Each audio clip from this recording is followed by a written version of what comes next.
En 1936, l'égyptologue britannique Walter Brian Emery mit au jour, en plein désert, un petit objet qui suscita d'intenses débats.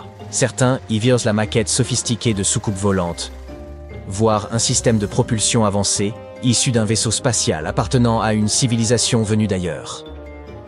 Emery consacra de longues années à l'exploration de sites archéologiques dans la vallée du Nil, en particulier dans l'immense nécropole antique de Saqqara. Il y découvrit quantité de trésors, mais le plus déroutant provenait de la tombe d'un haut dignitaire nommé Sabou.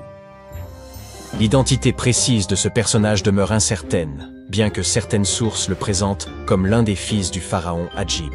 Le fait qu'il ait été enterré à Saqqara suggère un rang élevé au sein de la cour royale. L'époque à laquelle il vécut étant très ancienne, aucun document ne subsiste pour éclaircir son rôle exact ou son destin.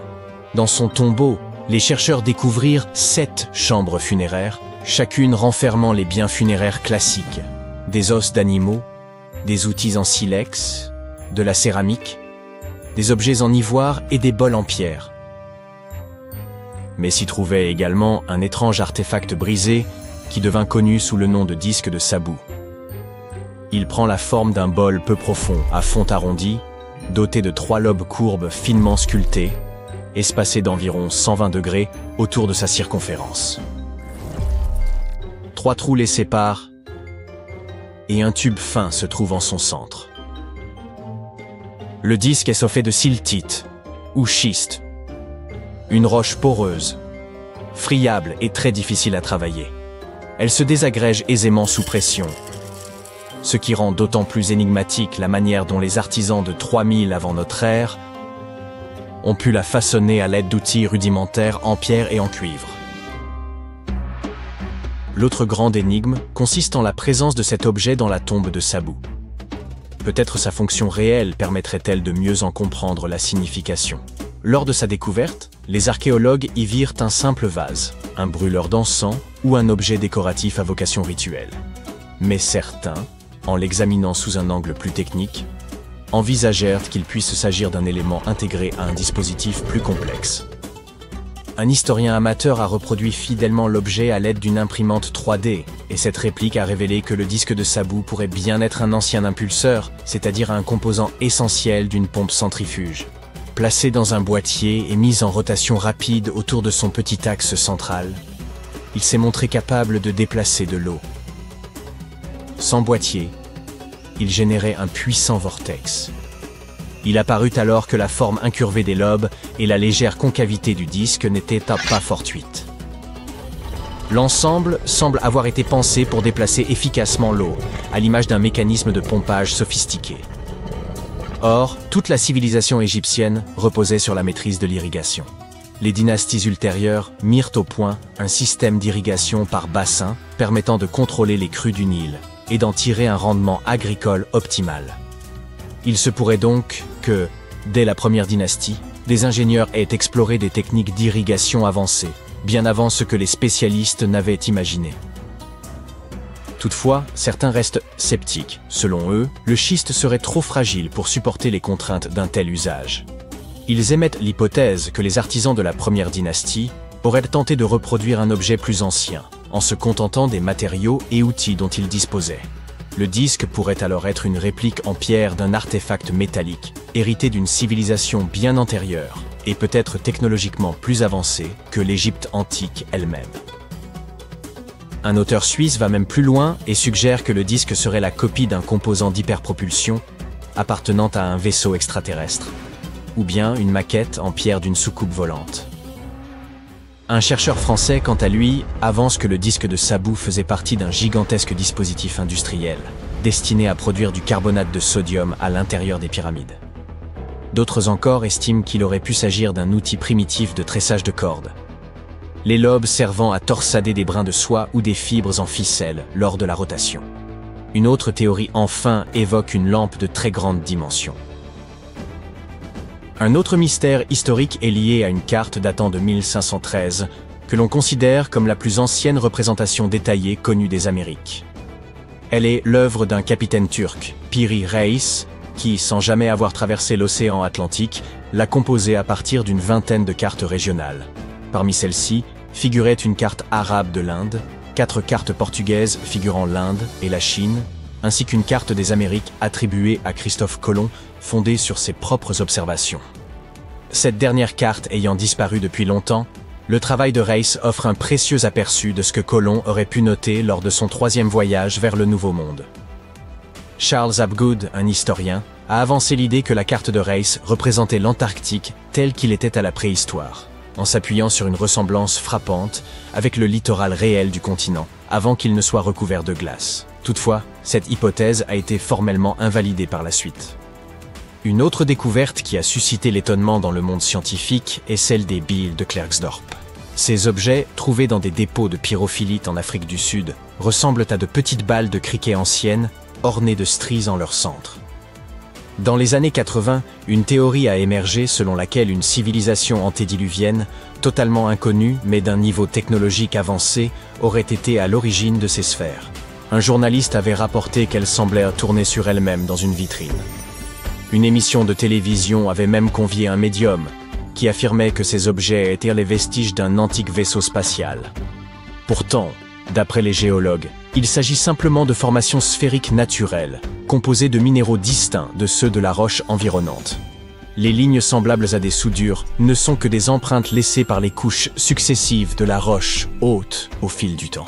Les billes de Klerksdorp présentent une variété de formes, allant de sphères légèrement aplaties à des disques bien définis. Quant à l'épisode de la sphère tournant seule, le conservateur du musée de Klerksdorp a apporté une explication rationnelle. Lorsqu'il a déposé l'objet dans une vitrine à l'occasion de la visite d'un journaliste, celui-ci a légèrement pivoté en raison de sa forme arrondie. De plus, la région étant sujette à des secousses sismiques causées par l'extraction aurifère voisine, cela pourrait également expliquer ce phénomène. Dans une région reculée de Chine, se trouvent d'étranges formations en forme de tube, connues sous le nom de tuyaux de Baigong. C'est un explorateur local qui les a découverts en 1996, émergeant des flancs du mont Baigong et des rives du lac Tuosu voisin. Cette découverte a poussé certains à penser qu'il s'agissait de vestiges laissés par de très anciens visiteurs venus d'autres mondes. Lorsqu'on a analysé des échantillons de ces structures, les scientifiques ont constaté qu'elles étaient majoritairement composées de minéraux courants, mais qu'elles contenaient aussi, de manière inexpliquée, 8% de matière inconnue. Des examens complémentaires ont suggéré que ces formations existaient avant même l'apparition de l'homme. Des géologues chinois se sont ensuite rendus sur place et ont avancé l'hypothèse qu'il s'agissait de structures naturelles, formées au fil du temps, probablement des racines d'arbres fossilisés remontant au passé verdoyant de la région. Néanmoins, le mystère reste entier. Alors qu'ils creusaient une tranchée le long d'une rivière en Roumanie, des ouvriers ont mis au jour une cale métallique, aujourd'hui connue sous le nom de coin en aluminium d'Ayoud, ou encore artefact d'Ayoud. Juste à côté, se trouvaient des os de mastodontes, ces lointains cousins des éléphants ayant vécu il y a environ 11 000 ans. Cela a conduit certains à penser que le coin datait de la même époque. Ce qui intrigue, c'est que cette cale est en aluminium, un métal qui n'a été découvert qu'au XIXe siècle et dont la production exige des températures extrêmes. Elle serait recouverte d'une épaisse couche d'oxyde, présente depuis plusieurs siècles. Certains avancent qu'il pourrait s'agir d'un débris provenant d'un vaisseau spatial extraterrestre, tandis que quelques scientifiques y voient une supercherie. D'autres considèrent qu'il pourrait s'agir d'une création d'origine humaine, dont la fonction reste toutefois indéterminée. Les égyptologues examinent depuis fort longtemps le moindre centimètre carré du site entourant la Grande Pyramide, mais ils ont pourtant négligé cette étonnante baignoire en granit rose enfouie à quelques kilomètres de là. Voici ce qu'il en est. Ce mystérieux tube ovale qui repose depuis des années à côté de la pyramide de Khéops pourrait prouver que les Égyptiens ont construit les pyramides non seulement à des fins architecturales, mais également pour produire de l'électricité, bien avant Alessandro Volta et Thomas Edison. Le plateau de Gizeh est célèbre pour ses 3 pyramides, celle de Khéops, celle de Képhren et celle de Mykérinos. Mais 2 structures plus petites se trouvent tout près, la grande excavation de Zawiet El Aryan et la pyramide de Kaaba. Certains chercheurs affirment que ces constructions n'ont jamais été achevées, tandis que d'autres pensent qu'elles ont été détruites pour des raisons plus mystérieuses. L'une de ces raisons pourrait être liée à l'utilisation initiale des pyramides de Gizeh. On pense en effet qu'elles servaient à produire de l'électricité. Pour relier ces différents éléments, il faut remonter au début du XXe siècle. C'est à cette époque qu'un architecte et égyptologue italien nommé Alessandro Barsanti décida d'examiner la pyramide de Zaouiet El Aryan. Près du site, il remarqua quelque chose d'inhabituel, des fragments de granit éparpillés. Pour un passant ordinaire, cela aurait semblé insignifiant, mais Barsanti vit tout de suite ce dont il s'agissait. En effet, les Égyptiens de l'Antiquité utilisaient souvent ces sites pour préparer les pierres avant de les transporter vers leur destination finale. La présence de granit sur le sol l'intrigua. Le granit était un matériau plus coûteux que le calcaire généralement utilisé pour les pyramides, ce qui suggérait qu'il avait peut-être été destiné à une structure importante et cachée. À une profondeur de 21 mètres, les archéologues découvrirent peu après un énorme bloc de granit rose. Ils poursuivirent les fouilles et mirent au jour d'anciennes inscriptions gravées dans les pierres. Ils envoyèrent les dessins à des experts, mais personne ne parvint à les déchiffrer. S'agissait-il d'instructions? C'est alors que Barsanti fit sa plus grande découverte. Il trouva une cuve ovale sculptée dans du granit rose que l'on avait poli pour lui donner un aspect miroitant. La cuve avait été soigneusement scellée. Lorsqu'ils l'ont ouverte, ils ont trouvé un mince résidu noir sur ses parois. Une substance huileuse. Cette découverte souleva de nombreuses questions dans l'esprit de Barsanti. Il ne comprenait pas pourquoi les Égyptiens de l'Antiquité avaient pris tant de précautions pour sceller et protéger cette étrange cuve. En 1911, Barsanti dut abandonner ses efforts visant à élucider le mystère de cette fosse. Cependant, ces découvertes intriguèrent les chercheurs du monde entier, qui émirent leurs propres hypothèses. L'une de ces théories modernes suggère que les pyramides auraient pu faire partie d'un ensemble plus vaste. Selon elle, la pyramide de Khéops aurait en réalité servi de pompe à eau destinée à irriguer cette région désertique. Apparemment, les chambres internes de la pyramide fonctionnaient comme un système hydraulique. Dans les années 1990, un ingénieur prit cette théorie au sérieux et étudia la chambre souterraine de la pyramide. À sa grande surprise, il trouva des traces de dégâts causés par l'eau. Il semblerait que la pyramide générait de puissantes ondes de compression, également appelées impulsions, capables de produire de l'électricité. Cela a soulevé une question importante. Les anciens Égyptiens auraient-ils utilisé les pyramides comme générateurs pour produire de l'électricité? Sur le papier, cela s'est avéré possible. Cependant, parvenir à un consensus sur la fonction initiale des pyramides est probablement l'une des choses les plus difficiles au monde. Nous ne sommes donc toujours pas sûrs à 100% de cette théorie. En dehors de cela, l'Égypte reste un terrain idéal pour l'étude du passé de l'humanité. Les scientifiques viennent de découvrir ce qui ressemble à un centre de commande cosmique, similaire à la fameuse salle que l'on voit dans les films mettant en scène Doctor Strange. Ils ont découvert un observatoire astronomique en forme de L, mesurant environ 830 mètres carrés et datant du VIe siècle avant notre ère. Il s'agit sans aucun doute du premier et du plus grand observatoire de ce type. Cette structure en briques crues abritait des instruments utilisés pour calculer les dates liées aux rites de l'Égypte antique, couronnements royaux et calendrier agricole.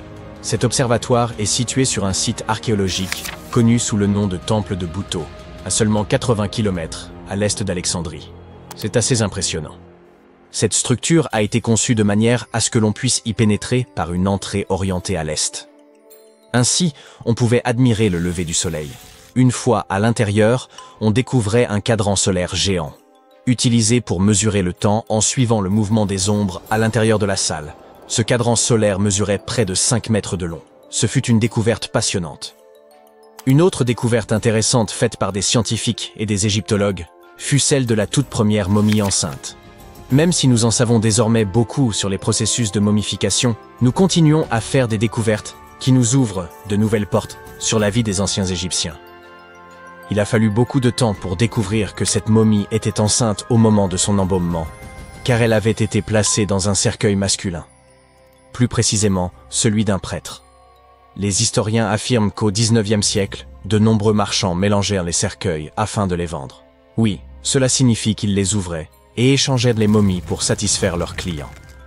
Ce fut une énorme surprise, car ils espéraient en apprendre davantage sur les problèmes de santé dans l'Antiquité lorsqu'ils ont ouvert ce cercueil. Mais ils se sont retrouvés avec un autre problème sur les bras, les pratiques prénatales dans l'Égypte antique. Cette femme momifiée qui a vécu il y a environ 2000 ans, était âgée de 20 à 30 ans lorsqu'elle est décédée. Elle a été découverte à Thèbes, et ses restes étaient incroyablement bien conservés. Vous voyez, les recettes de momification variaient à travers l'Égypte. Dans le cas de cette femme, les chercheurs ont pu déterminer qu'elle appartenait à la haute société, car elle a été enterrée avec des amulettes spéciales.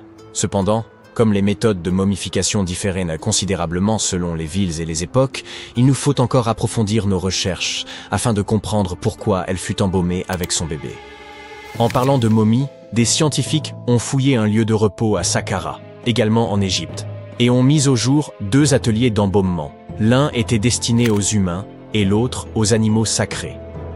Apparemment, ces ateliers remontent à environ 2400 ans. Ils étaient équipés de lits en pierre, de pots en argile et de récipients rituels, tout ce dont on avait besoin pour momifier. Mais ce n'est pas tout. Les archéologues ont également découvert du fromage conservé dans des jarres derrière des tombes vieilles de plus de 3000 ans. Oui, du fromage. Cela montre que les anciens Égyptiens étaient également très doués pour la conservation des aliments. Ils savaient comment conserver les denrées à long terme, et pas seulement les momies. Cela nous montre qu'ils appliquaient leurs techniques de conservation aux aliments comme au corps, et nous donne un aperçu de leur impressionnant savoir-faire. Les scientifiques ont également découvert l'une des plus anciennes momies intactes d'Égypte. À leur grande surprise, elle était entièrement recouverte d'or. Les momies égyptiennes recouvertes d'or sont très rares, mais ils ne s'attendaient pas à ce que celle-ci soit la plus ancienne jamais découverte. La momie était assez bien conservée, et ils ont pu identifier les restes d'un homme riche appelé Ekashepes. De nombreux symboles témoignent de son importance, notamment le bandeau qu'il portait sur la tête et le bracelet sur sa poitrine. Il était également vêtu d'une tunique et d'une ceinture, ce qui permettait de préserver la belle apparence d'une personne après son décès. Pour le découvrir, les chercheurs ont dû ouvrir le lieu de sa dernière demeure à l'aide de mortiers. En gros, c'était comme s'ils ouvraient une machine à remonter le temps, tout comme les Égyptiens de l'Ancien Empire l'avaient fait il y a 4300 ans. Quand on y pense, c'est comme si l'on pénétrait dans une capsule temporelle.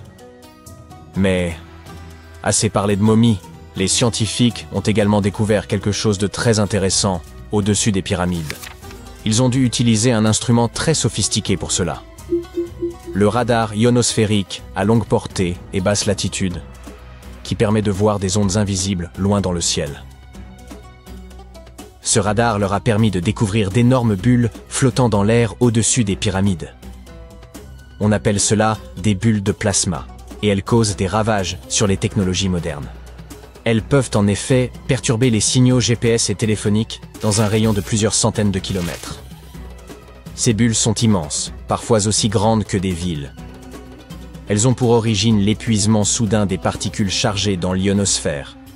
Ainsi, au lieu de se répartir uniformément, elles restent agglomérées sous forme d'ondes. Il s'agit d'une découverte importante, car elle peut aider les scientifiques à comprendre comment empêcher ces ondes de perturber nos technologies. Quand tu entends parler de ruines anciennes, tu ne les imagines jamais suspendues quelque part, ou simplement accrochées à la branche d'un arbre, n'est-ce pas? En fait, pour la plupart des objets anciens que nous avons exposés dans les musées du monde entier, les archéologues ont fait un travail de fouille impressionnant. Tu vois, les bâtiments ont cette drôle de façon de se dégrader avec le temps si l'on n'en prend pas soin correctement. Parfois, nous devons réutiliser certains matériaux de construction, et une bâtisse plus ancienne peut alors être sacrifiée dans le processus.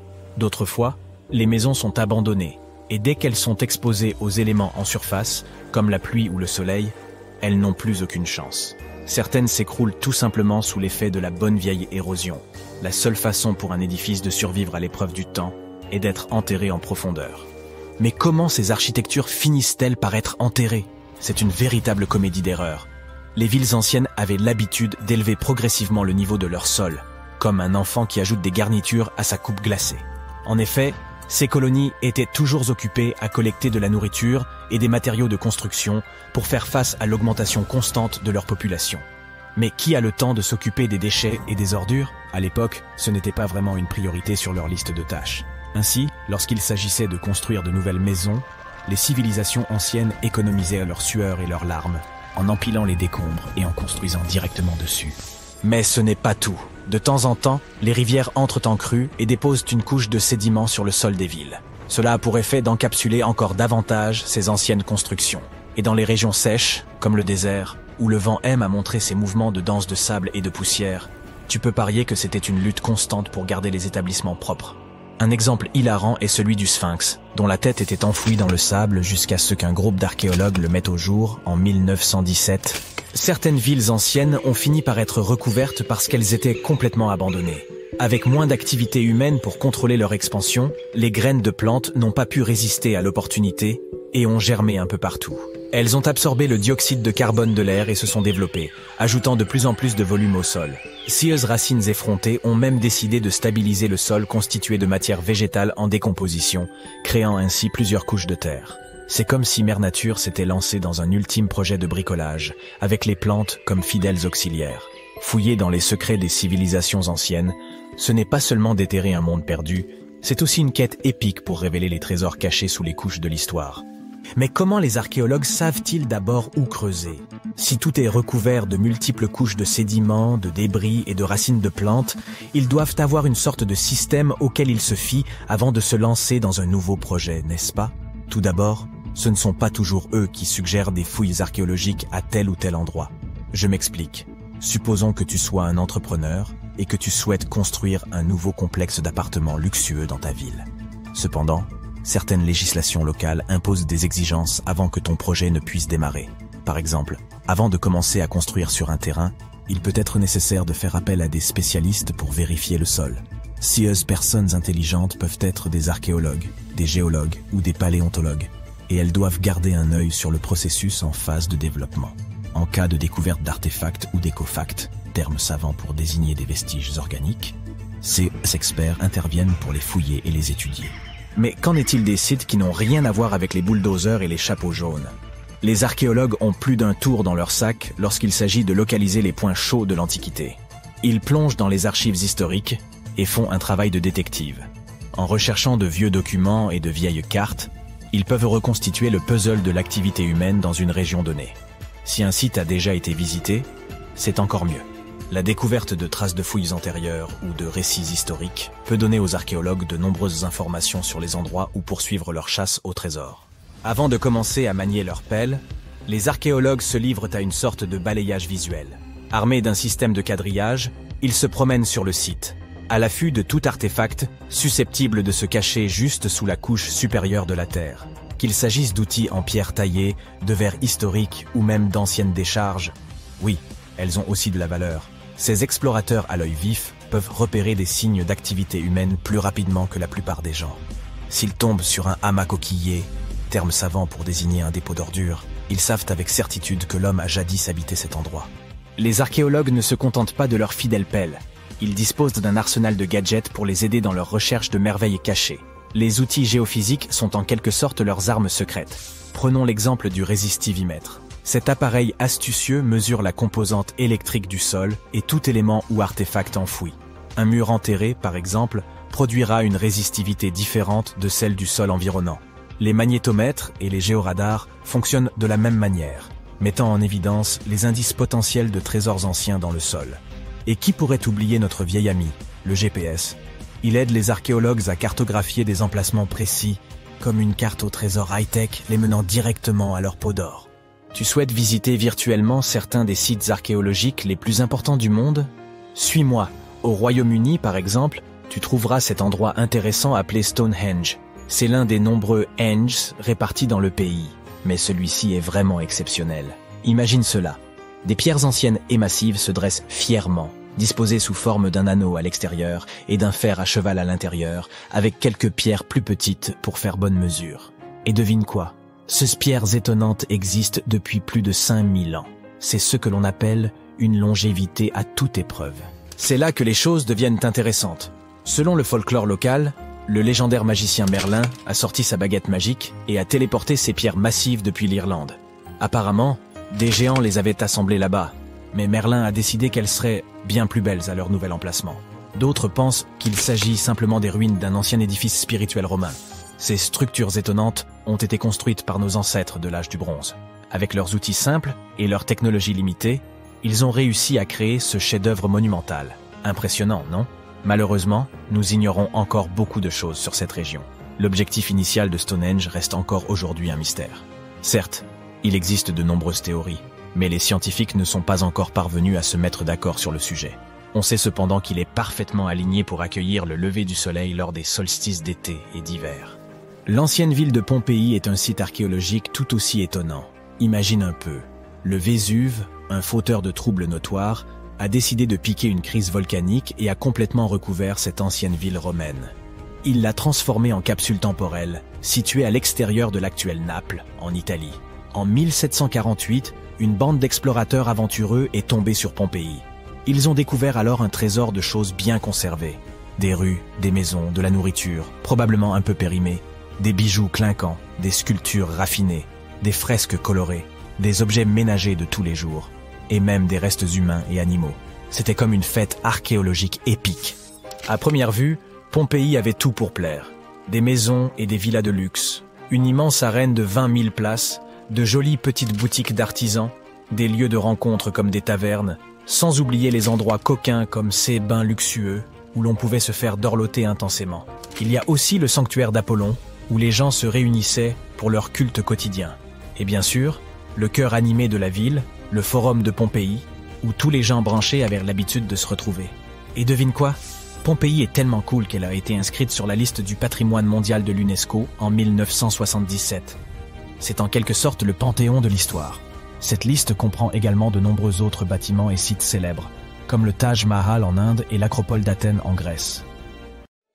Si une question continue de dérouter les archéologues de nos jours, c'est bien celle-ci. Comment les anciens Égyptiens ont-ils édifié ces pyramides monumentales? D'après ce que nous savons à ce jour, leurs moyens semblaient plutôt limités, notamment en ce qui concerne les outils et les matériaux nécessaires à la construction. Bien que nous ne disposions toujours pas d'une réponse pleinement convaincante, certaines théories fascinantes méritent d'être examinées. Parmi ces hypothèses, l'une des plus crédibles évoque une méthode ingénieuse employée par les Égyptiens. Imaginez un instant, ils auraient ainsi bâti une rampe inclinée et sinueuse, composée de briques, de terre et de sable, entourant progressivement la pyramide en construction. Au fur et à mesure que l'édifice gagnait en hauteur, ils auraient simplement ajusté la taille et l'étendue de cette structure. Une méthode ingénieuse qui rappelle un jeu de Jenga antique. Mais alors, comment parvenaient-ils à hisser ces blocs de pierre colossaux jusqu'au sommet?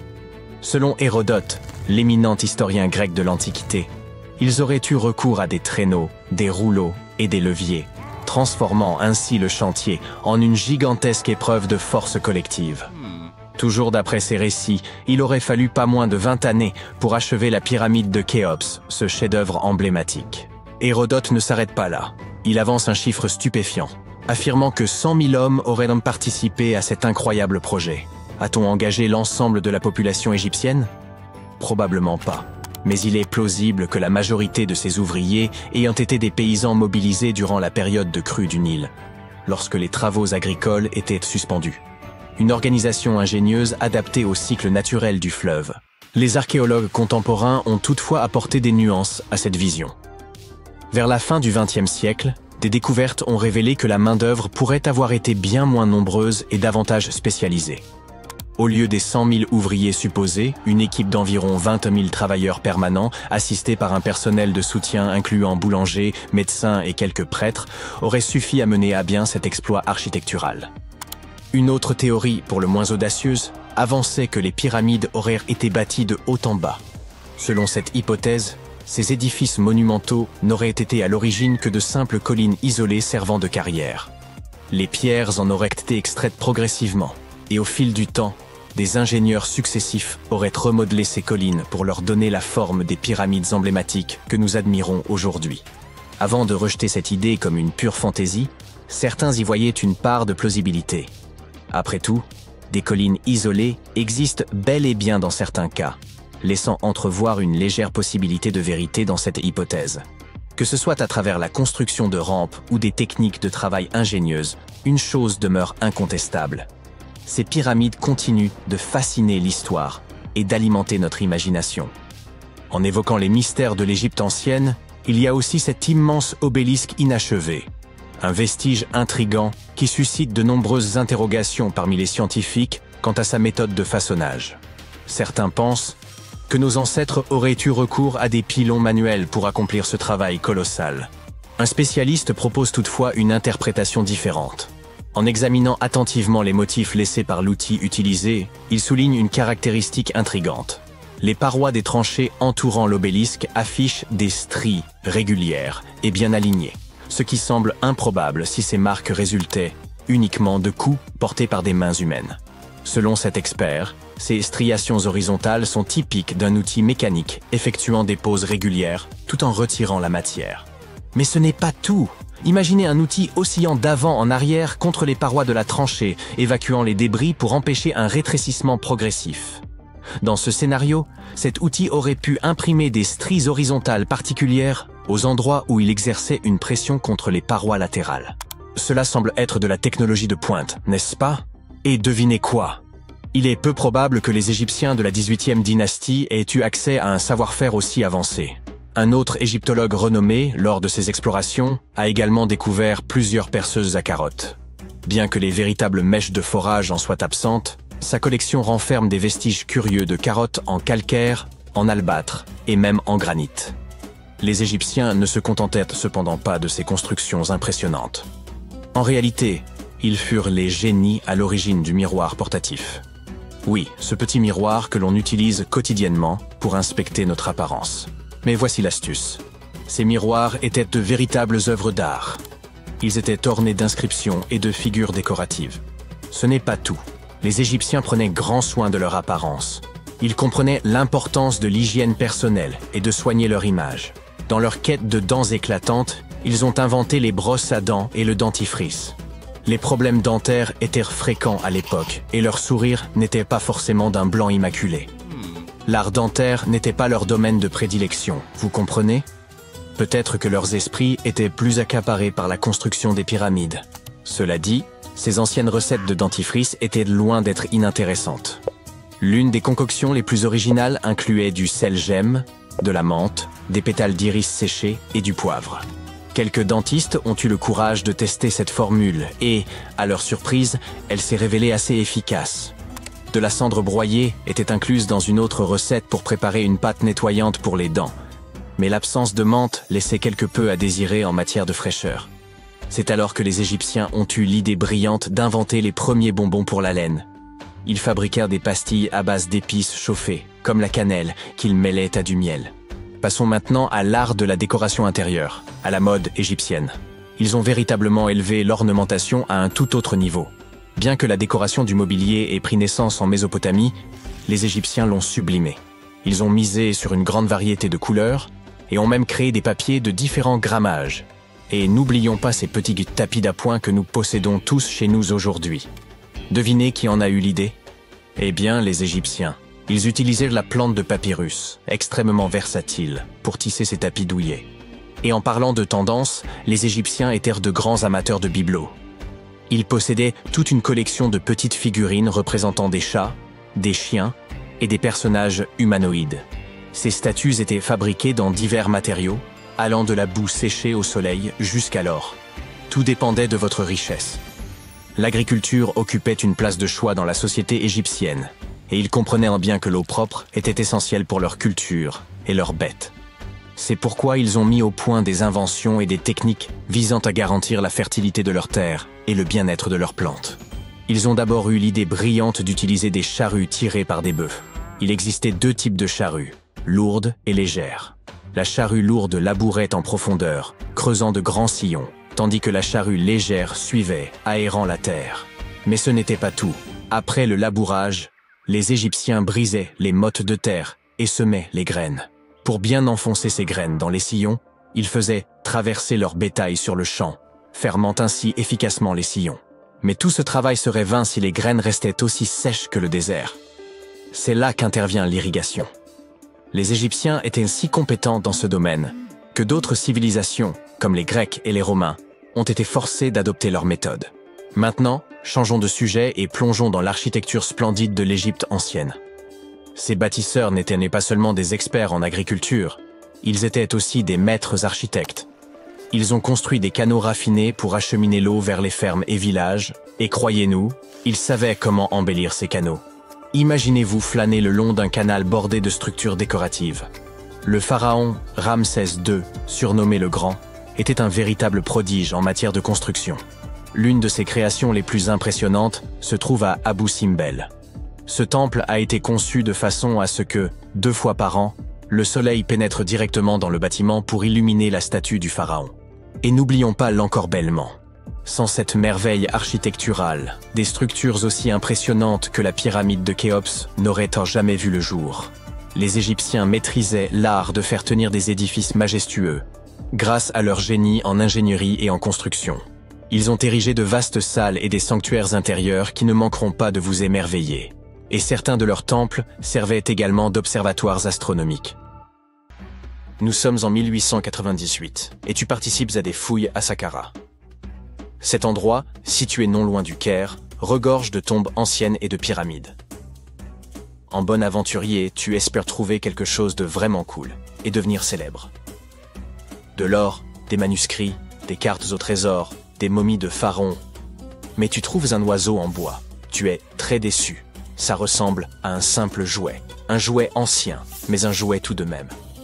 Tu es alors loin de te douter que, dans quelques années, quelqu'un affirmera qu'il s'agit en fait d'un ancien monoplan. Cet objet, surnommé l'oiseau de Saqqara, est en bois de sycomore. Il a une envergure d'à peine 18 cm et pèse environ 40 grammes. Un beau souvenir de ton voyage en Égypte, à mon avis.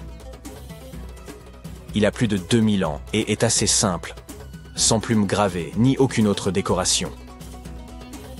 Il a cependant un bec et des yeux, ce qui le fait un peu ressembler à un faucon, l'emblème du dieu Horus. Sa queue a quelque chose d'inhabituel, elle est carrée, étrangement droite, et on dirait qu'une pièce aujourd'hui manquante venait autrefois la compléter. Nous adorons résoudre les mystères, du coup, plusieurs théories ont été avancées au sujet de cet oiseau. La première, toute simple, est qu'il s'agissait d'un objet cérémoniel. La deuxième idée est qu'il s'agissait du jouet d'un enfant né dans une famille aisée. Il pourrait s'agir d'une sorte de boomerang, très populaire dans l'Égypte ancienne. Enfin, selon une autre théorie, l'oiseau aurait été utilisé comme girouette.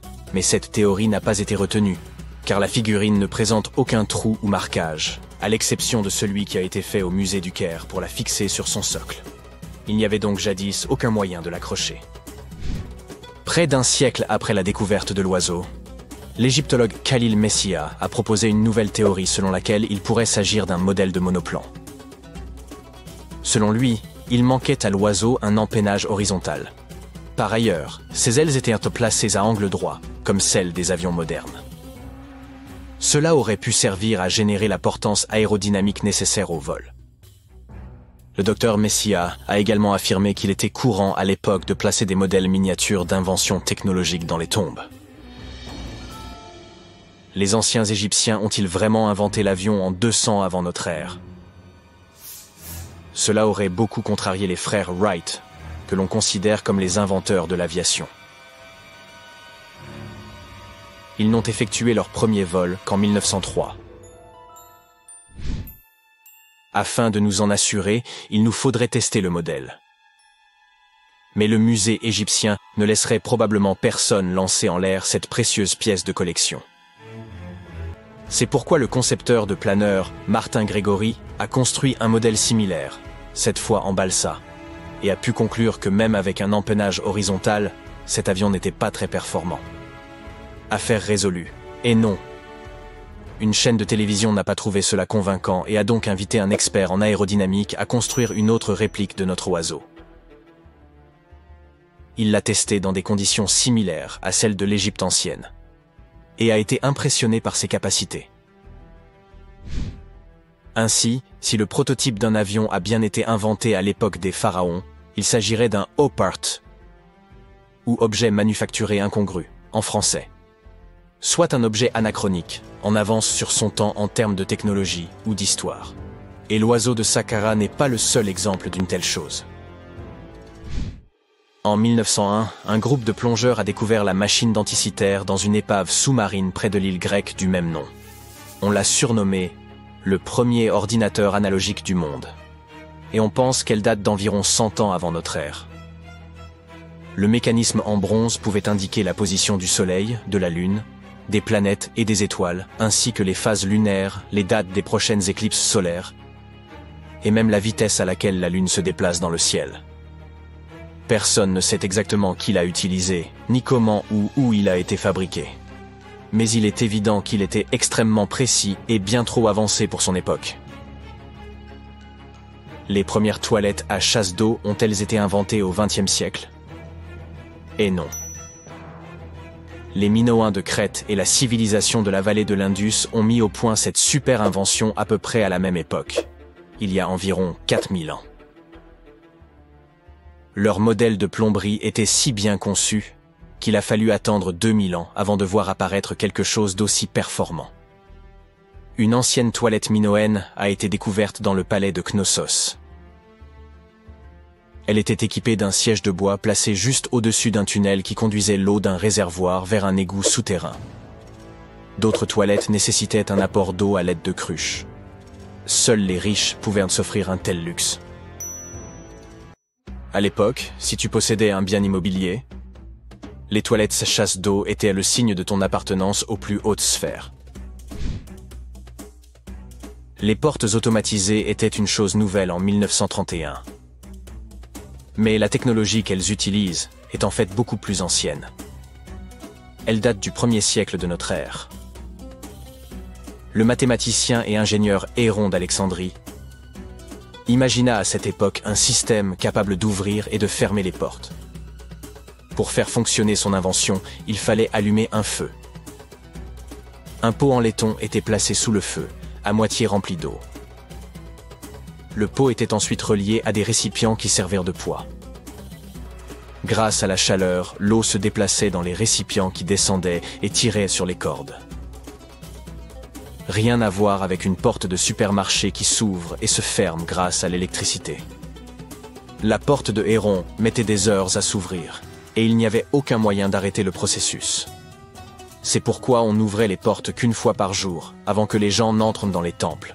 Cela ajoutait un peu de mystère aux cérémonies. Incroyable. Il semblerait que la toute première batterie ait été inventée à Bagdad, il y a environ 2000 ans. Un archéologue allemand a découvert une jarre d'argile de forme ovale en 1938. Les scientifiques ne savent toujours pas à quoi elle servait ni qui l'a inventée.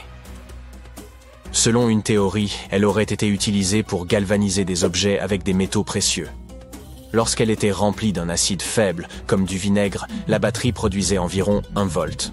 Selon une autre théorie, il s'agirait d'un récipient destiné à recevoir des rouleaux sacrés. Que dirais-tu de lentilles de contact conçues par Léonard de Vinci? En 1508, il inventa une lentille de verre munie d'un petit entonnoir. Il n'y avait qu'à verser de l'eau à l'intérieur, et cela améliorait la vision. Mais ce n'était pas super pratique. 100 ans plus tard, René Descartes décida d'améliorer cette idée.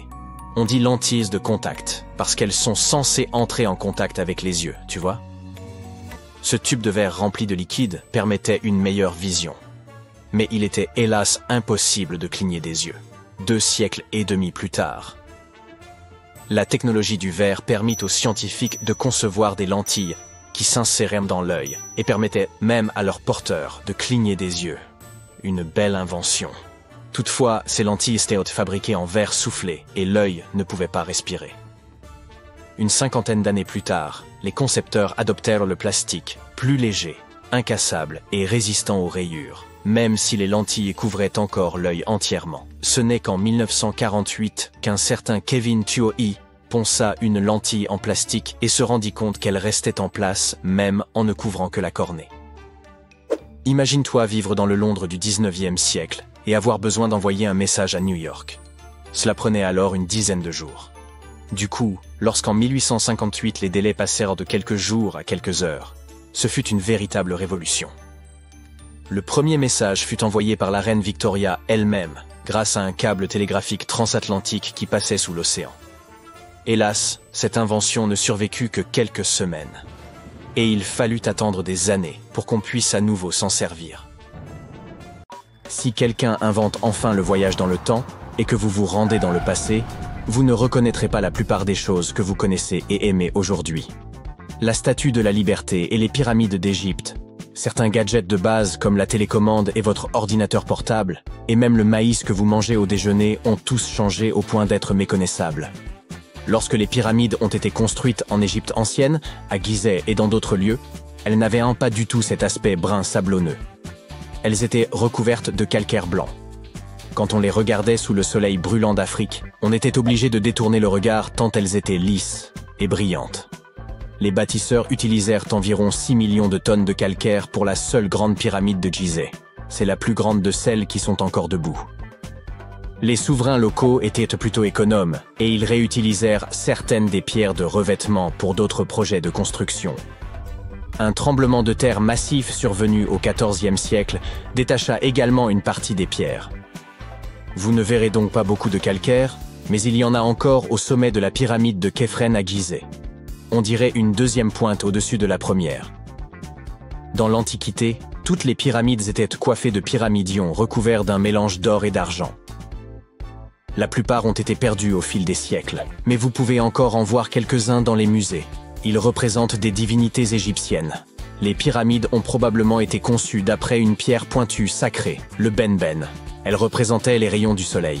Soulever de lourdes pierres n'était pas si simple sans la technologie dont nous disposons aujourd'hui. Je suppose que vous serez d'accord avec moi si vous avez déjà aidé vos amis à déménager au moins une fois et qu'ils vous ont fait porter le canapé.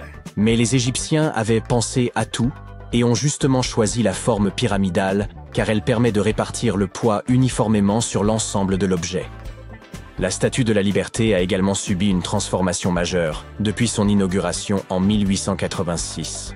Croyez-le ou non, elle était autrefois d'un brun brillant, comme un centime. 20 ans plus tard, elle est devenue verte. Ce n'était pas un effet de mode, mais une réaction chimique. La statue est recouverte de centaines de fines feuilles de cuivre. Lorsque le cuivre entre en contact avec l'air, il forme une couche protectrice appelée verre de gris. C'est pourquoi les statues et autres objets en cuivre, en laiton et en bronze peuvent durer si longtemps. Lorsque Lady Liberty est devenue verte, les autorités ont décidé que ce serait une bonne idée de la repeindre. C'était bien avant l'avènement des réseaux sociaux, et il n'était donc pas possible de laisser un commentaire furieux sous le post présentant cette idée. Mais les journaux locaux en ont parlé et le public n'a pas été d'accord. Le Times a ensuite interviewé un fabricant de cuivre et de bronze, qui a confirmé qu'il ne fallait pas la repeindre, car enlever cette couche protectrice reviendrait à détruire la statue. Au fil des ans, des gens ont suggéré à plusieurs reprises de repeindre Lady Liberty, mais personne ne l'a jamais fait. Je ne sais pas ce qu'il en est pour vous, mais je n'arrive pas à imaginer cette dame dans une autre couleur, alors je suppose que c'est mieux ainsi. Vous aimez les bananes autant que moi ? La prochaine fois que vous en dégusterez une bien juteuse, n'oubliez pas que vous devez cette texture à la culture sélective. À l'origine, les bananes sauvages contenaient beaucoup de grosses graines dures et peu de cette pulpe délicieuse. Et la pastèque sucrée, vous aimez ça? Son histoire remonte à plus de 5000 ans. Autrefois, la chair de la pastèque était amère, d'un blanc jaunâtre, et il était très difficile de l'ouvrir. La culture sélective a encore sauvé la mise, et les pastèques sont devenues beaucoup plus sucrées. Les scientifiques japonais sont allés plus loin encore, et en ont inventé une version sans pépins. La grand-mère du maïs est une graminée mexicaine appelée théocinthe. Les grains de cette graminée étaient petits, et même plutôt rares. Il y a plusieurs milliers d'années, les agriculteurs ne conservaient donc que les graines des plantes les plus grandes, les plus savoureuses, ou dont les grains étaient plus faciles à moudre. Et nous les remercions de nous avoir donné ce délicieux maïs que nous consommons aujourd'hui. Et imaginez ça, les avocats sauvages étaient si petits qu'ils tenaient facilement dans une main. Leur noyau était si gros qu'il n'y avait pas grand-chose à manger. Et leur coque était également beaucoup plus dure que celle des avocats modernes auxquels nous sommes habitués. Vous ne pourriez probablement pas accomplir beaucoup de travail aujourd'hui sans votre précieux ordinateur, mais je ne peux pas vous dire exactement à qui vous devriez dire merci pour cette invention. L'ABC de 1942 est l'un des prétendants au titre de premier ordinateur. C'est l'acronyme d'Atanasoff Berry Computer, nommé d'après ses inventeurs de l'Université d'État de l'Iowa. L'ABC pesait plus de 320 kg. Oui, le vôtre est certainement beaucoup plus léger. Cette machine était composée d'environ 300 tubes à vide et possédait un tambour rotatif, un peu plus grand qu'un pot de peinture, sur lequel se trouvaient de petits condensateurs. Un condensateur est un gadget capable de stocker une charge électrique, comme une batterie. L'ABC pouvait résoudre des problèmes comportant jusqu'à 29 variables différentes, ce qui permettait aux scientifiques de gagner du temps. Comme les ordinateurs modernes, il utilisait un système binaire, des 1 et des 0, pour représenter tous les nombres et toutes les données. Grâce à ça, il est devenu possible d'effectuer des calculs électroniquement. Et maintenant, écoutez un peu ça. L'ABC effectuait une opération toutes les 15 secondes environ. À titre de comparaison, un ordinateur fait aujourd'hui des millions d'opérations par seconde. Contrairement à la technologie que nous utilisons de nos jours, l'ABC n'avait pas de programme enregistré modifiable. Un programme ne pouvait donc effectuer qu'une seule tâche à la fois. Un opérateur devait noter la réponse intermédiaire, puis la recomposer dans l'ordinateur. Voilà pourquoi je suis heureux de vivre au XXIe siècle. La télécommande que vous utilisez pour toutes sortes d'appareils ne date pas d'hier non plus. Nikola Tesla, qui nous a donné le courant alternatif, a conçu l'une des premières télécommandes sans fil en 1898. Il a baptisé son invention le téléautomaton et l'a présenté à l'aide d'un bateau miniature contrôlé par ondes radio. Le bateau était équipé d'une petite antenne métallique. Tesla envoyait des signaux au bateau à l'aide d'une boîte munie d'un levier et d'une clé télégraphique, sa version d'une télécommande. Ces signaux mettaient en mouvement les contacts électriques du bateau et faisaient bouger le gouvernail et l'hélice. Le concept de la télécommande s'est ensuite rapidement étendu à d'autres gadgets. La première télécommande de télévision est apparue en 1950. Elle a été conçue par la Zenith Radio Corporation, qui l'a baptisée Lazy Bone. Ça veut dire gros paresseux. La Lazy Bone était dotée d'un énorme câble relié au téléviseur. Ceux qui l'ont essayé ne sont pas tombés amoureux tout de suite de cette invention. Ils se prenaient les pieds dedans tout le temps. Pas très pratique, je vous l'accorde. Si vous habitez ou travaillez tout en haut d'un immeuble, cette invention est pour vous. Voici le premier ascenseur pour passagers. Il se déplaçait à la vitesse de 12 mètres par minute. Ce n'est pas très rapide, je sais, comparé au record d'aujourd'hui qui est de 12 mètres par seconde. Mais bon, il date de 1857 et a été construit à New York. Il s'agissait plus d'une attraction touristique que d'une nécessité. L'ascenseur fonctionnait à l'aide d'un moteur à vapeur caché dans le sous-sol d'un bâtiment de 5 étages. Mais il fut fermé 3 ans plus tard parce que le public ne l'appréciait pas. C'est à cette époque que Otis Tufts a déposé le premier brevet pour un chemin de fer vertical. Son invention comprenait un wagon équipé d'un banc pour que les gens puissent s'asseoir. Un endroit idéal pour se retrouver entre amis, vous ne pensez pas? Ensuite, ils ont commencé à installer des ascenseurs dans les hôtels de luxe du monde entier. Il s'agissait de véritables salles très joliment décorées, avec des sièges rembourrés, des miroirs sur les murs et parfois même un petit lustre. Un opérateur fermait la porte et la cabine commençait sa très lente ascension. On l'utilisait car c'était à la mode. Ce n'était pas très rapide. Moi, j'ai toujours préféré les escaliers. En février 1961, 3 passionnés de géologie aventureux exploraient dans les environs d'Olancha, en Californie, à la recherche de géodes. Parmi leurs découvertes, l'une d'elles semblait particulièrement intrigante, et ils décidèrent de l'étudier de plus près une fois rentrés chez eux. En coupant la matrice rocheuse, ils découvrirent à l'intérieur un objet inattendu. Au lieu des formations minérales habituelles, se trouvait un cylindre semblant fait de porcelaine. Ce cylindre abritait une structure métallique en son centre, entourée d'une gaine hexagonale composée de cuivre et d'une substance inconnue. Les découvreurs espéraient avoir mis la main sur une technologie ancienne, peut-être vieille de 500 000 ans. Ils pensaient que ce pourrait être la preuve de l'existence d'une civilisation avancée disparue, comme l'Atlantide, ou même de voyages temporels. Peut-être quelqu'un venu du futur avait-il accidentellement laissé cet objet derrière lui, ou peut-être des extraterrestres intelligents l'avaient-ils apporté lors de leur visite sur Terre. Si l'une de ces hypothèses s'avérait juste, cela signifierait une réécriture complète de l'histoire humaine telle que nous la connaissons. Mais tout le monde ne partageait pas cet enthousiasme. Les gens en quête de vérité et les cercles d'archéologie alternative se seront penchés sur le mystère de l'artefact de Kozo jusqu'à la fin des années 90, élaborant diverses théories et engageant de nombreux débats. Finalement, un groupe de sceptiques effectua des radiographies et prit des photos de l'objet qu'ils présentèrent à des collectionneurs de bougies d'allumage. Ils identifièrent l'artefact comme étant effectivement une bougie d'allumage, aux composants métalliques corrodés, datant des années 1920 et non une technologie ancienne. Près de 20 ans plus tard, l'un des découvreurs accepta de faire examiner l'objet à l'université de Washington. Les chercheurs établirent officiellement qu'il s'agissait d'une bougie d'allumage champion des années 1920. De plus, la matrice rocheuse contenant l'artefact n'était pas une géode, mais une concrétion, une formation naturelle pouvant se constituer en quelques décennies, mais certainement pas sur des millénaires. L'artefact de Kozo est un exemple typique d'objet manufacturé incongru, un concept existant en pseudo-archéologie. Il s'agit d'artefacts rattachés à des endroits ou des époques où ils ne devraient, logiquement, pas se trouver.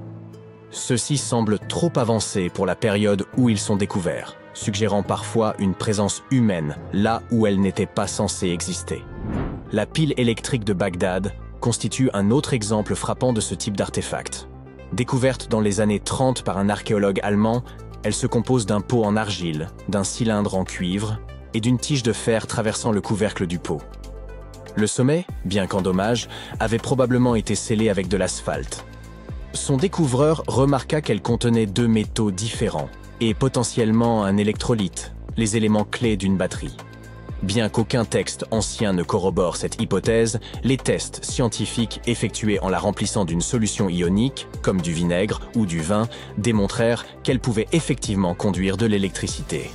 Si cette batterie datait réellement de 2000 ans, elle aurait pu être utilisée dans des pratiques médicales anciennes ou même intégrée dans des statues pour créer l'impression d'une vibration, destinée à impressionner les visiteurs.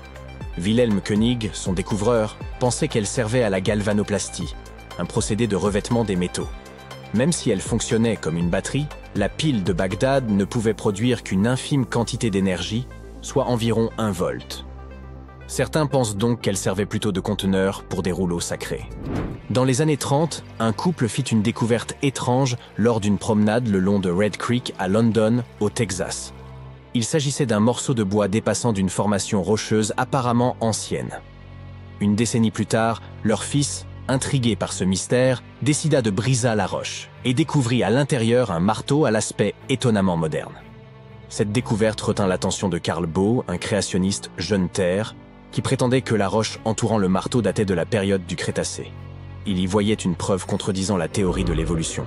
Toutefois, des investigations scientifiques démontrèrent que la roche n'était pas aussi ancienne qu'il n'y paraissait.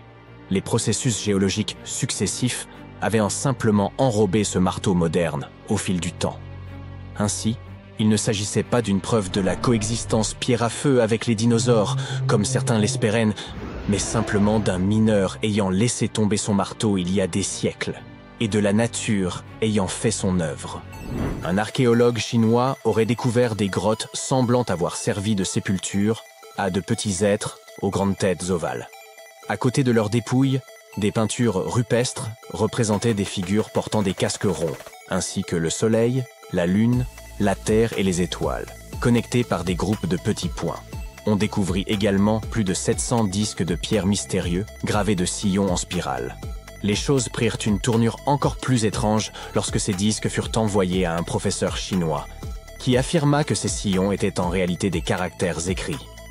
Selon son interprétation, les disques racontèrent l'histoire des Dropas, venus d'une autre planète et dont le vaisseau spatial s'était écrasé sur Terre il y a environ 12 000 ans. Ces visiteurs auraient tenté de vivre parmi les humains jusqu'à ce qu'ils soient traqués par les locaux. Cependant, aucune preuve concrète ne corrobore cette histoire. Elle fut publiée pour la première fois dans les années 60 à travers quelques articles, mais elle semblait douteuse. Aucune des personnes impliquées, l'archéologue, le professeur, ou même l'université pour laquelle ils étaient censés travailler, ne semblait avoir laissé de traces dans les archives. Et bien qu'il existe un peuple au Tibet portant le nom de Dropka, ils sont entièrement humains, et non des visiteurs extraterrestres. De plus, il n'y a aucune preuve tangible de l'existence des pierres de Dropa. Dans une région reculée de Chine, se trouvent des formations étranges en forme de tube, connues sous le nom de tuyaux de Begong. Un explorateur local les découvrit en 1996, émergeant du mont Begong et le long des rives du lac Tozon-U, à proximité. Certains pensaient qu'ils étaient l'œuvre d'anciens visiteurs extraterrestres. Lorsque des échantillons des tuyaux furent analysés, ils contenaient principalement des minéraux courants, mais un mystérieux 8% de matière inconnue. Des tests révélèrent que ces tuyaux existaient avant l'apparition de l'homme. Des géologues chinois visitèrent le site et suggérèrent que ces tuyaux s'étaient formés naturellement au fil du temps. Il pourrait s'agir de sédiments s'accumulant dans les fissures de la terre ou même des racines d'arbres fossilisés, témoignant du passé luxuriant de la région. Mais tout cela reste incertain. Au Mexique, il existe une mystérieuse tête en terre cuite et au nom difficile à prononcer, la tête de Tecaxtla-Huaca, découverte dans les années 30 lors de la fouille d'une sépulture. Cette tête ressemblait étrangement aux statues romaines de la période classique, rendant intrigante sa présence au Mexique. Et pour une raison quelconque, son découvreur la garda secrète pendant plusieurs décennies. La tête avait été trouvée dans une pyramide à 3 étages, à environ 60 km de Mexico, accompagnée d'objets d'or, de cuivre et de poterie. Certains avancent que si cette tête est réellement vieille de plusieurs siècles, cela pourrait indiquer que les Romains ou une autre civilisation auraient atteint la Mésoamérique bien avant Christophe Colomb. Il existe également des théories suggérant un naufrage après lequel quelques artefacts et survivants auraient atteint la côte. Certaines hypothèses avancent que la tête de cette figurine aurait été un petit souvenir rapporté par les Vikings. Cependant, il n'existe aucune preuve archéologique d'une rencontre entre les Vikings et les peuples mésoaméricains. Bien que quelques artefacts circulent, aucun n'a été identifié comme une preuve indéniable de contact précolombien. Ainsi, le mystère de l'origine de cette tête demeure irrésolu. En creusant une tranchée le long d'une rivière en Roumanie, des ouvriers découvrirent un objet en forme de cale, désormais célèbre sous le nom de cale en aluminium d'Ayoud ou coin d'Ayoud. À côté, se trouvaient des os de mastodontes, ces ancêtres des éléphants qui vivaient il y a 11 000 ans, suggérant que la cale pourrait être du même âge. Ce qui est intéressant, c'est que ce coin est fait d'aluminium, un métal qui n'a été découvert qu'au XIXe siècle. La production d'aluminium nécessite une chaleur intense. De plus, la cale est recouverte d'une épaisse couche d'oxyde, indiquant qu'elle est là depuis des centaines d'années. Certains pensent qu'elle aurait pu tomber d'un vaisseau spatial venu d'une autre planète. Certains scientifiques pensent qu'il s'agit d'une supercherie, tandis que d'autres supposent qu'il pourrait s'agir d'un objet fabriqué par l'homme pour un usage inconnu. Les grandes pyramides.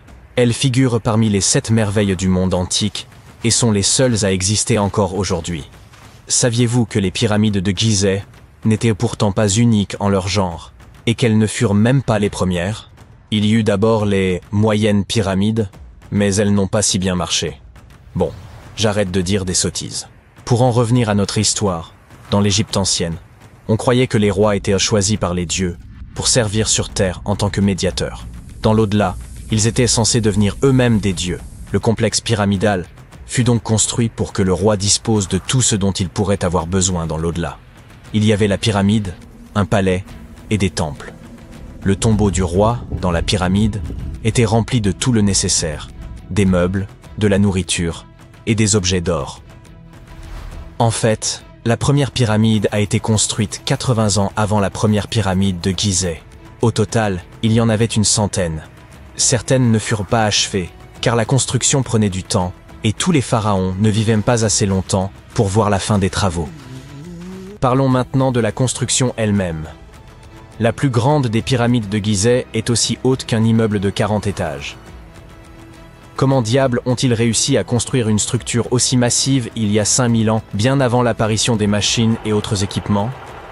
Nous allons voir ça.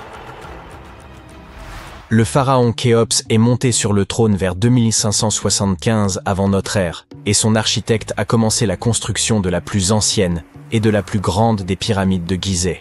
Il a calculé qu'il faudrait utiliser plus de 2 millions de blocs de calcaire pour construire la pyramide, chacun pesant environ 2,5 tonnes, soit à peu près le poids d'un rhinocéros.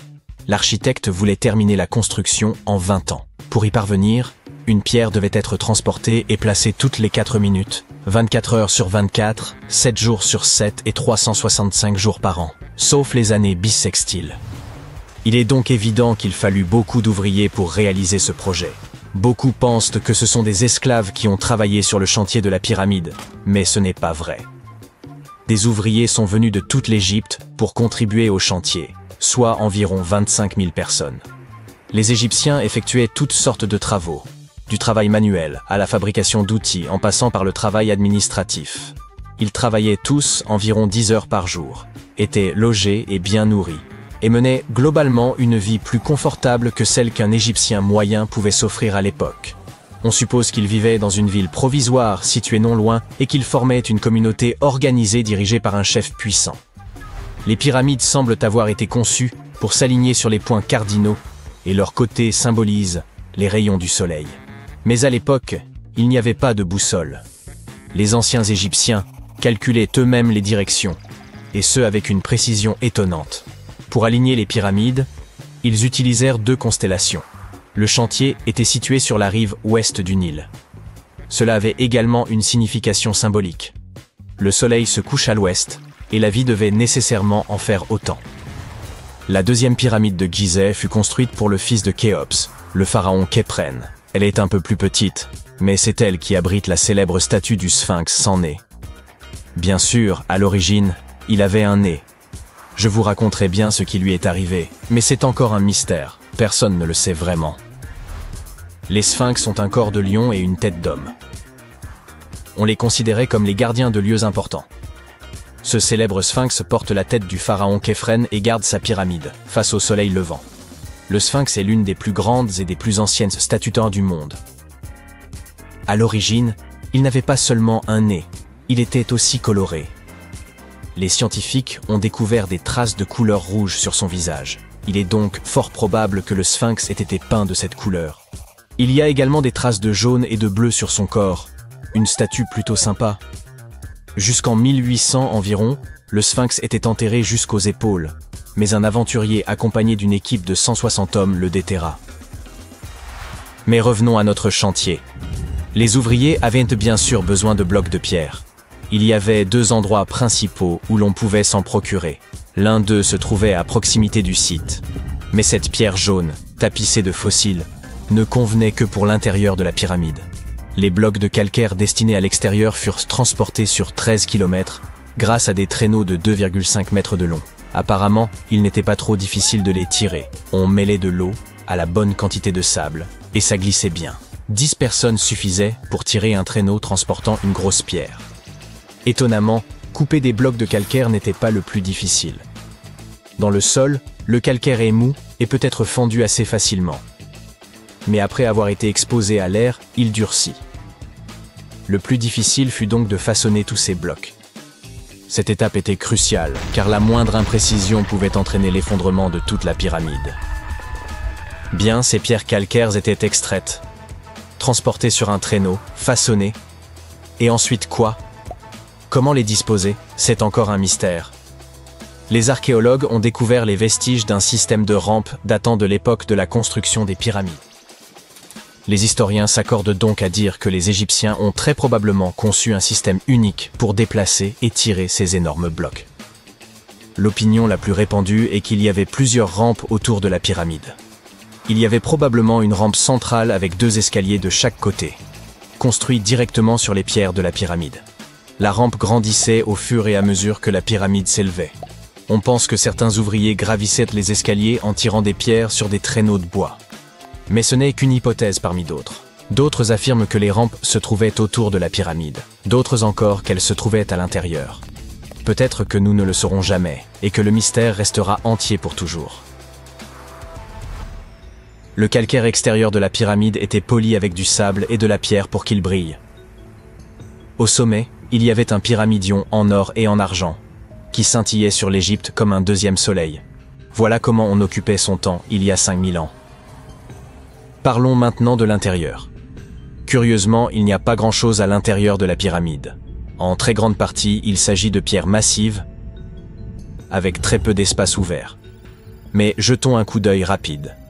Depuis l'entrée, il y a 2 escaliers, l'un qui descend, l'autre qui monte.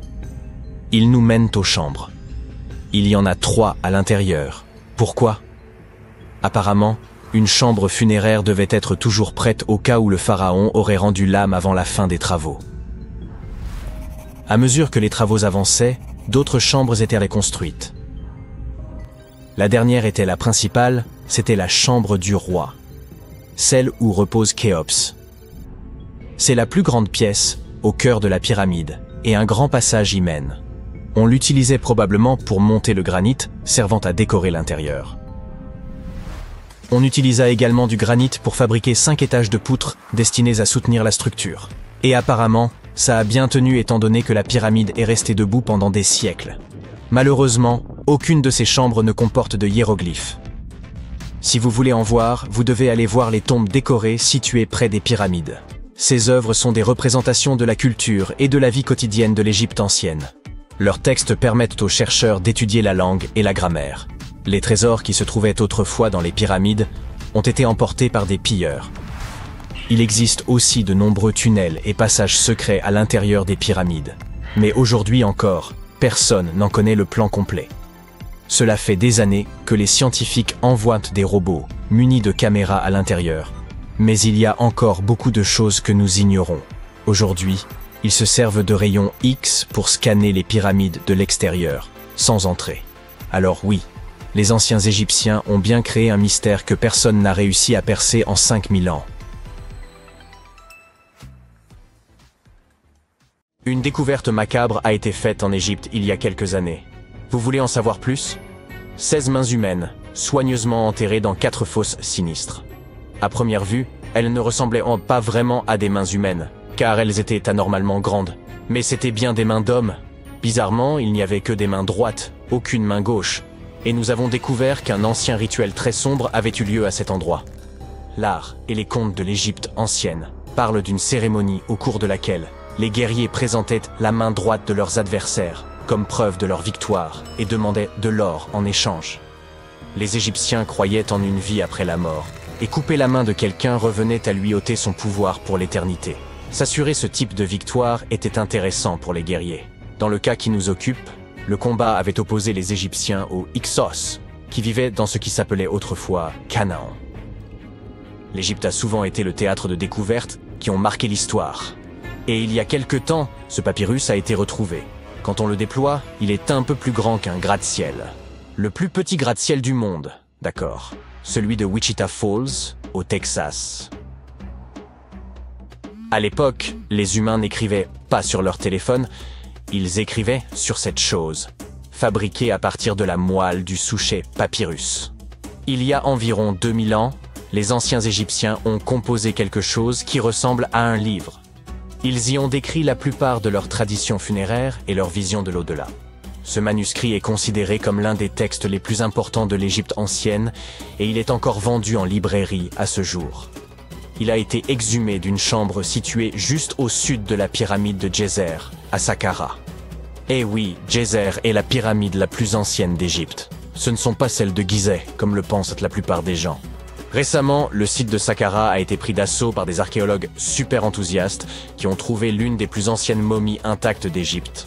Ils pensent que cette momie bien conservée est la dépouille d'un homme fortuné.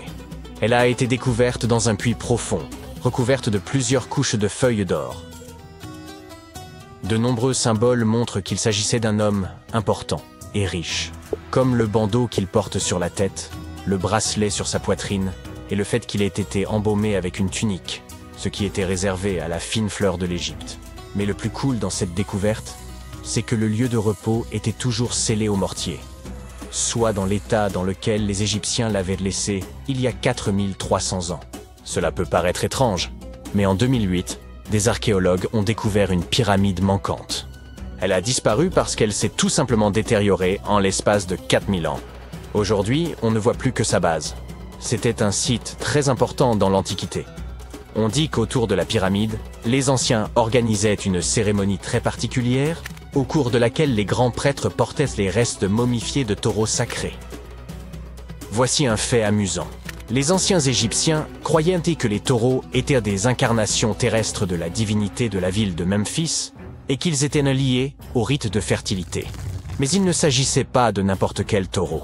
Ils devaient être entièrement noirs, avec une seule marque blanche entre les cornes et tout un tas de caractéristiques très spécifiques. Ils étaient sélectionnés par les prêtres locaux et honorés jusqu'à leur mort. Ensuite, ils étaient momifiés et enterrés dans des galeries souterraines. Cette pyramide manquante a disparu vers le XVIIIe siècle. C'est un archéologue allemand qui l'a découverte pour la première fois dans le village de Saqqara. Il l'a nommée la pyramide décapitée lorsqu'il l'a vue pour la première fois. Mais des années après sa découverte officielle, le sable du désert est venu la recouvrir. On a procédé à quelques fouilles, entre le 19e et le 20e siècle, mais pas de manière systématique. C'est pourquoi les scientifiques ont été très contents le jour où ils ont déterré la base entière de la pyramide après avoir retiré le monticule de sable de 8 mètres qui la recouvrait. Et saviez-vous que des archéologues américains fouillaient un cimetière égyptien qui pourrait contenir plus d'1 million de corps momifiés? Jusqu'à présent, les archéologues ont déterré environ 1700 momies. L'une des principales différences avec les autres momies égyptiennes classiques est que ces personnes n'étaient ni des rois ni des pharaons. C'étaient des gens du peuple ayant vraisemblablement vécu il y a 1500 ans, lorsque l'Égypte était contrôlée par les empires romains et byzantins. Le nom du cimetière est intéressant, la voie du buffle d'eau, au cas où vous voudriez y jeter un coup d'œil lors de votre prochain voyage. Outre les taureaux et les buffles, les Égyptiens de l'Antiquité aimaient aussi les babouins. Y a-t-il une logique dans tout ça? Au début du XXe siècle, des archéologues ont découvert un site rempli de babouins momifiés dans un endroit appelé la vallée des singes. Un animal n'aurait pas été momifié s'il n'était pas considéré comme important. Certains animaux étaient plus importants que d'autres, car ils étaient liés à des divinités spécifiques. Les chacals étaient liés à Anubis, l'ancien dieu de l'au-delà. Quant aux chats, ils étaient assimilés à la divinité féminine Bastet. Les babouins étaient très importants, car on pensait qu'ils étaient liés à Thoth, la divinité de la sagesse et conseiller de Ra, l'une des divinités suprêmes de l'Égypte. Les archéologues ont découvert que ces babouins n'étaient pas très heureux. Ils pensent qu'on les gardait à l'intérieur et qu'ils furent privés de la lumière du soleil pendant la majeure partie de leur vie. Ils souffraient d'une grave carence en vitamine D et étaient mal nourris. Peut-être que Thoth s'est mis en colère contre les gardiens de ces babouins, simple supposition. Les archéologues ne s'ennuient jamais en Égypte. Ils ont également trouvé des momies humaines avec des langues en or. Les Égyptiens étaient très attachés à la vie après la mort, et ils pensaient qu'avoir une langue en or pouvait aider une personne à parler une fois passée de l'autre côté. Un peu difficile sans doute, mais pourquoi pas. Certaines de ces momies furent placées dans des cercueils en bois avec des objets tels que des colliers, des poteries, des objets en or en forme de fleurs de lotus et de scarabées, et des iPhones. Je plaisante. Un nouveau temple a également été exhumé récemment en Égypte. Les scientifiques pensent qu'il était consacré à Zeus Cassios. Cette divinité serait un croisement entre Zeus, la toute-puissante divinité grecque, et le mont El-Kas. En fouillant la péninsule du Sinaï, en Égypte, les archéologues sont tombés sur 2 colonnes de granit rose qui sortaient du sol. Et bingo!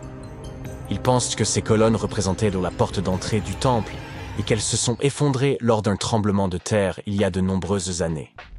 Et puisqu'on parle de divinité, certaines sont moins sérieuses que d'autres.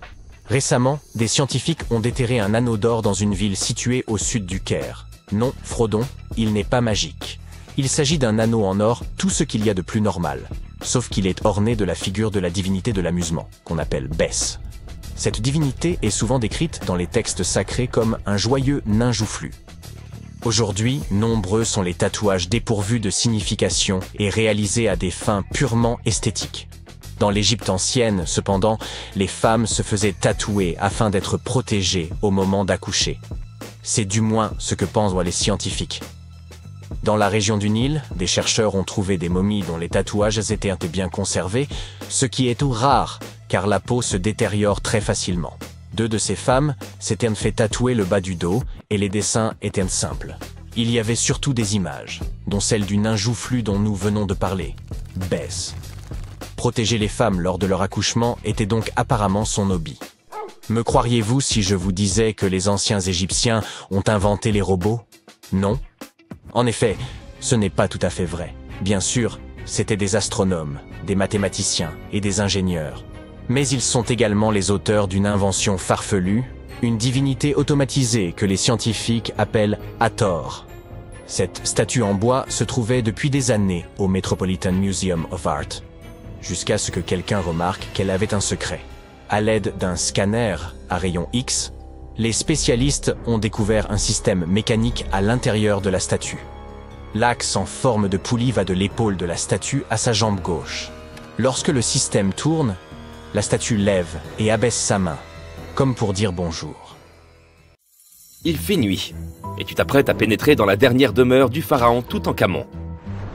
Tu n'as pas de torche, mais tu t'es au moins muni d'une lampe de poche. Tu descends plusieurs étages, et tu remarques que les murs sont gravés de hiéroglyphes et de ce qui ressemble à un sort.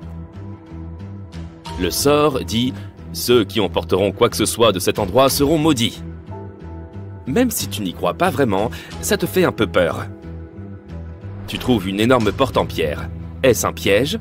Tu réussis à l'ouvrir, mais non, derrière, la salle est vide. Tu consultes ta carte. Il semble que tu suives la bonne direction. Au bout de plusieurs heures, tu comprends que tu es pris au piège dans un labyrinthe. Tu essayes de revenir sur tes pas, mais tu ne trouves plus la porte par où tu es entré. Ça y est, te dis-tu, tu es tombé dans le piège du pharaon. Et tu n'as rien apporté à manger. Nous avons tous vu des films hollywoodiens dans lesquels le personnage principal explore des ruines et se trouve confronté à des pièges très dangereux, n'est-ce pas? On nous a répété que la royauté égyptienne protégeait ses dernières demeures à l'aide de scorpions et de serpents venimeux, de portes coulissantes qui vous emprisonnent à vie et d'immenses rochers qui écrasent tous ceux qui se trouvent sur leur chemin. Mais ces pièges étaient-ils vraiment réels? Je regrette d'avoir à te l'annoncer, mais il ne s'agit que de fiction. Ces pièges sont trop complexes techniquement pour que des civilisations anciennes aient pu les concevoir. Mais ça ne veut pas dire qu'il n'y avait pas de pièges du tout. Les civilisations anciennes, comme celles des Égyptiens et des Mayas, construisaient des monuments qu'elles dédiaient à leurs grands morts. Ces structures témoignaient souvent de la position qu'occupait la personne dans la société. Ainsi, pour les personnes vraiment importantes, les VIP de leur époque, on bâtissait d'immenses monuments qui abriteraient leurs dépouilles longtemps après leur disparition. Certaines de ces civilisations croyaient que la vie se poursuivait de l'autre côté du voile. C'est pourquoi on enterrait les gens avec leurs possessions.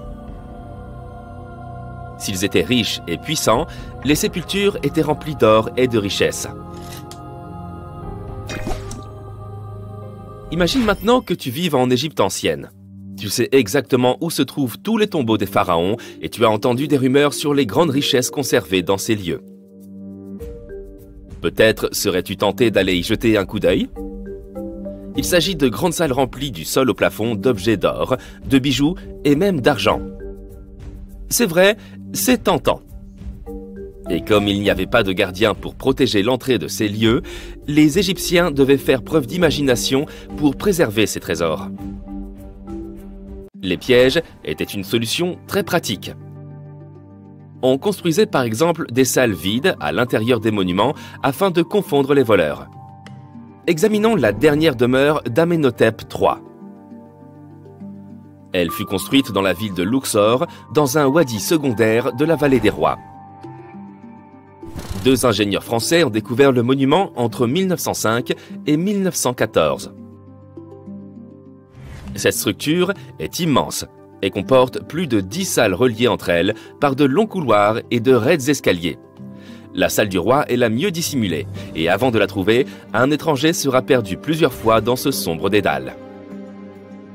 D'autres pharaons ont tenté de protéger leurs richesses en faisant construire des monuments dont les faux planchers dissimulaient des trous d'une profondeur pouvant aller jusqu'à 6 mètres.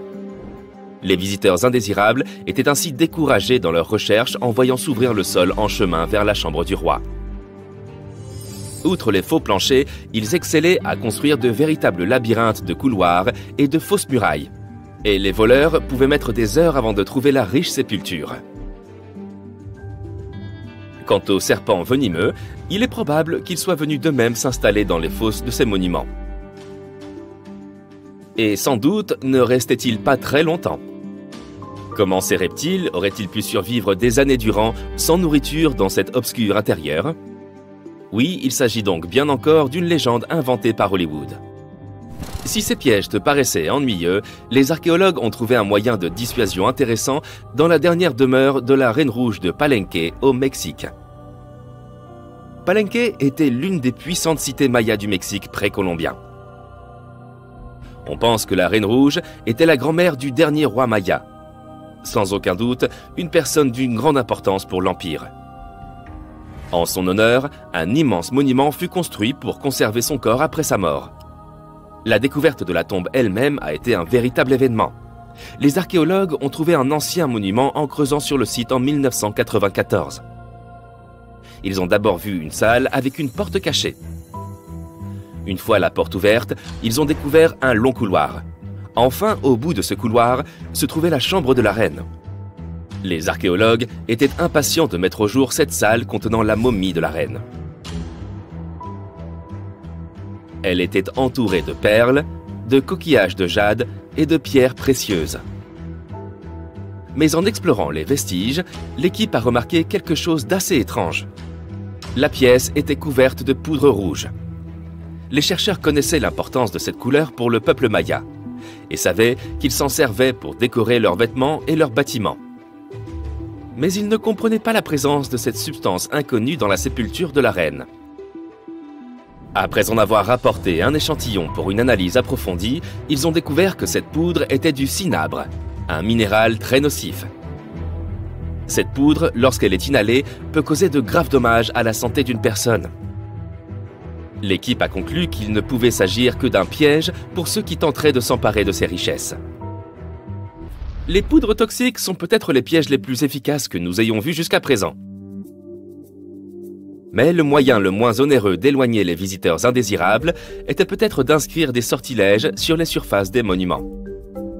Nous en ririons probablement aujourd'hui, mais à l'époque, cela marchait extrêmement bien. Les sorts disaient généralement que quiconque emporterait quoi que ce soit connaîtrait un destin funeste. Certaines formules promettaient aux voleurs qu'ils perdraient leur maison dans de grands incendies ou de terribles inondations, d'autres que les malfaiteurs auraient des problèmes de santé incurables. Mais rien de tout ça n'a suffi à dissuader les pilleurs. D'étranges histoires semblent attester de la réalité de ces sortilèges. L'une d'entre elles est celle du célèbre égyptologue britannique Howard Carter, responsable de la découverte de la tombe du pharaon Toutankhamon dans les années 1920. Après des mois de fouilles infructueuses, Carter a découvert cette sépulture par hasard. Il a trouvé l'entrée d'un escalier sous le sol dans lequel il creusait depuis des mois. Aidé d'une équipe, il a dégagé les amas de sable qui en bloquaient l'entrée et a découvert une porte. Plusieurs symboles étaient gravés sur celle-ci. Et Carter savait que cela ne pouvait que signifier qu'une personne très importante avait été enterrée à cet endroit. Et il avait raison. À l'aide de son burin, il fit un trou dans le coin supérieur gauche de la porte en s'éclairant à la flamme d'une bougie. Il n'en croyait pas ses yeux. Devant lui, de nombreux objets d'or ainsi que des joyaux brillaient de tout leur feu. Carter venait de découvrir la dernière demeure de Toutankhamon, perdue depuis 3000 ans. Mais l'histoire ne s'arrête pas là. Cette découverte s'accompagna d'une série d'événements malheureux qui portent à croire qu'un sort avait été jeté. Quelques années plus tard, Carter mourut mystérieusement. Et certains de ses assistants perdirent leur maison dans des inondations, tout comme l'une des formules le promettait. Certaines personnes croient qu'il s'agit de simples coïncidences, car il n'y a aucune preuve du lien entre ces différents événements. Et toi, qu'est-ce que tu en penses? Était-ce un bon piège après tout? Imagine que tu travailles 7 jours sur 7 sur un grand chantier de construction. Comme des milliers d'autres personnes, tu portes des millions de blocs de pierre et tu les poses les uns sur les autres selon un système complexe. Tu travailles sans équipement de construction moderne. Tu n'as pas de climatisation, ni d'accès permanent à l'eau. Il fait si chaud dehors que tu peux faire frire des œufs sur la route. Tu construis cette pyramide depuis des décennies. Et maintenant, quand elle est enfin terminée, tu apprécies le résultat du travail colossal de milliers de personnes. Tu as devant toi un monument culturel géant de valeur mondiale qui va se figer dans le temps et émerveiller les gens pendant des dizaines de milliers d'années. Quelques milliers d'années ont passé, les gens du 21e siècle voient les pyramides et se disent « Waouh, je ne peux pas croire que des humains aient construit ça ». Oui, les gens qui ont construit les pyramides n'auraient pas apprécié ce genre de remarques. Mais en fait, il y a de bonnes raisons de penser que les gens qui l'ont construit ont utilisé une technologie hors du commun. De l'extérieur, on dirait que les grandes pyramides ne sont que de grands triangles de pierre. Les gens ont simplement posé des blocs lourds les uns sur les autres. Et c'est tout. En fait, la conception semble trop parfaite pour être vraie. La pyramide est constituée de plus de 2 millions de blocs. Ils sont si proches les uns des autres et si réguliers qu'on ne pourrait même pas glisser une fine feuille de papier entre eux. Incroyable! Les scientifiques ne connaissent toujours pas la technologie exacte utilisée pour construire les pyramides égyptiennes. L'une des plus grandes et des plus célèbres est la grande pyramide de Gizeh. Cette énorme construction connue dans le monde entier a un grand secret. Il devait y avoir une pierre de couronnement au sommet de la pyramide. C'est un bloc de pierre de forme triangulaire, une petite pyramide au sommet d'une énorme. La chose est aussi connue sous le nom de pyramidion. Les bâtisseurs de l'Égypte ancienne l'ont fabriquée en granit et en calcaire et l'ont recouverte d'or. Aucun document ou dessin ancien ne permet de prouver qu'il y avait un pyramidion au sommet de la grande pyramide de Gizeh. Mais il existe une autre structure égyptienne ancienne dans ce type de triangle, la pyramide rouge. Elle a été construite avant la grande pyramide et sa pierre de couronnement a survécu jusqu'à ce jour. Les archéologues l'ont trouvée et reconstruite. Mais alors, où pourrait se trouver la pierre de couronnement de la grande pyramide? C'est un mystère qui n'a toujours pas de réponse. Certains sont persuadés que des voleurs l'ont dérobée au sommet. Peut-être ont-ils simplement grimpé et poussé le pyramidion jusqu'en bas. C'est tout à fait logique. La pierre angulaire était probablement l'élément le plus précieux de la pyramide.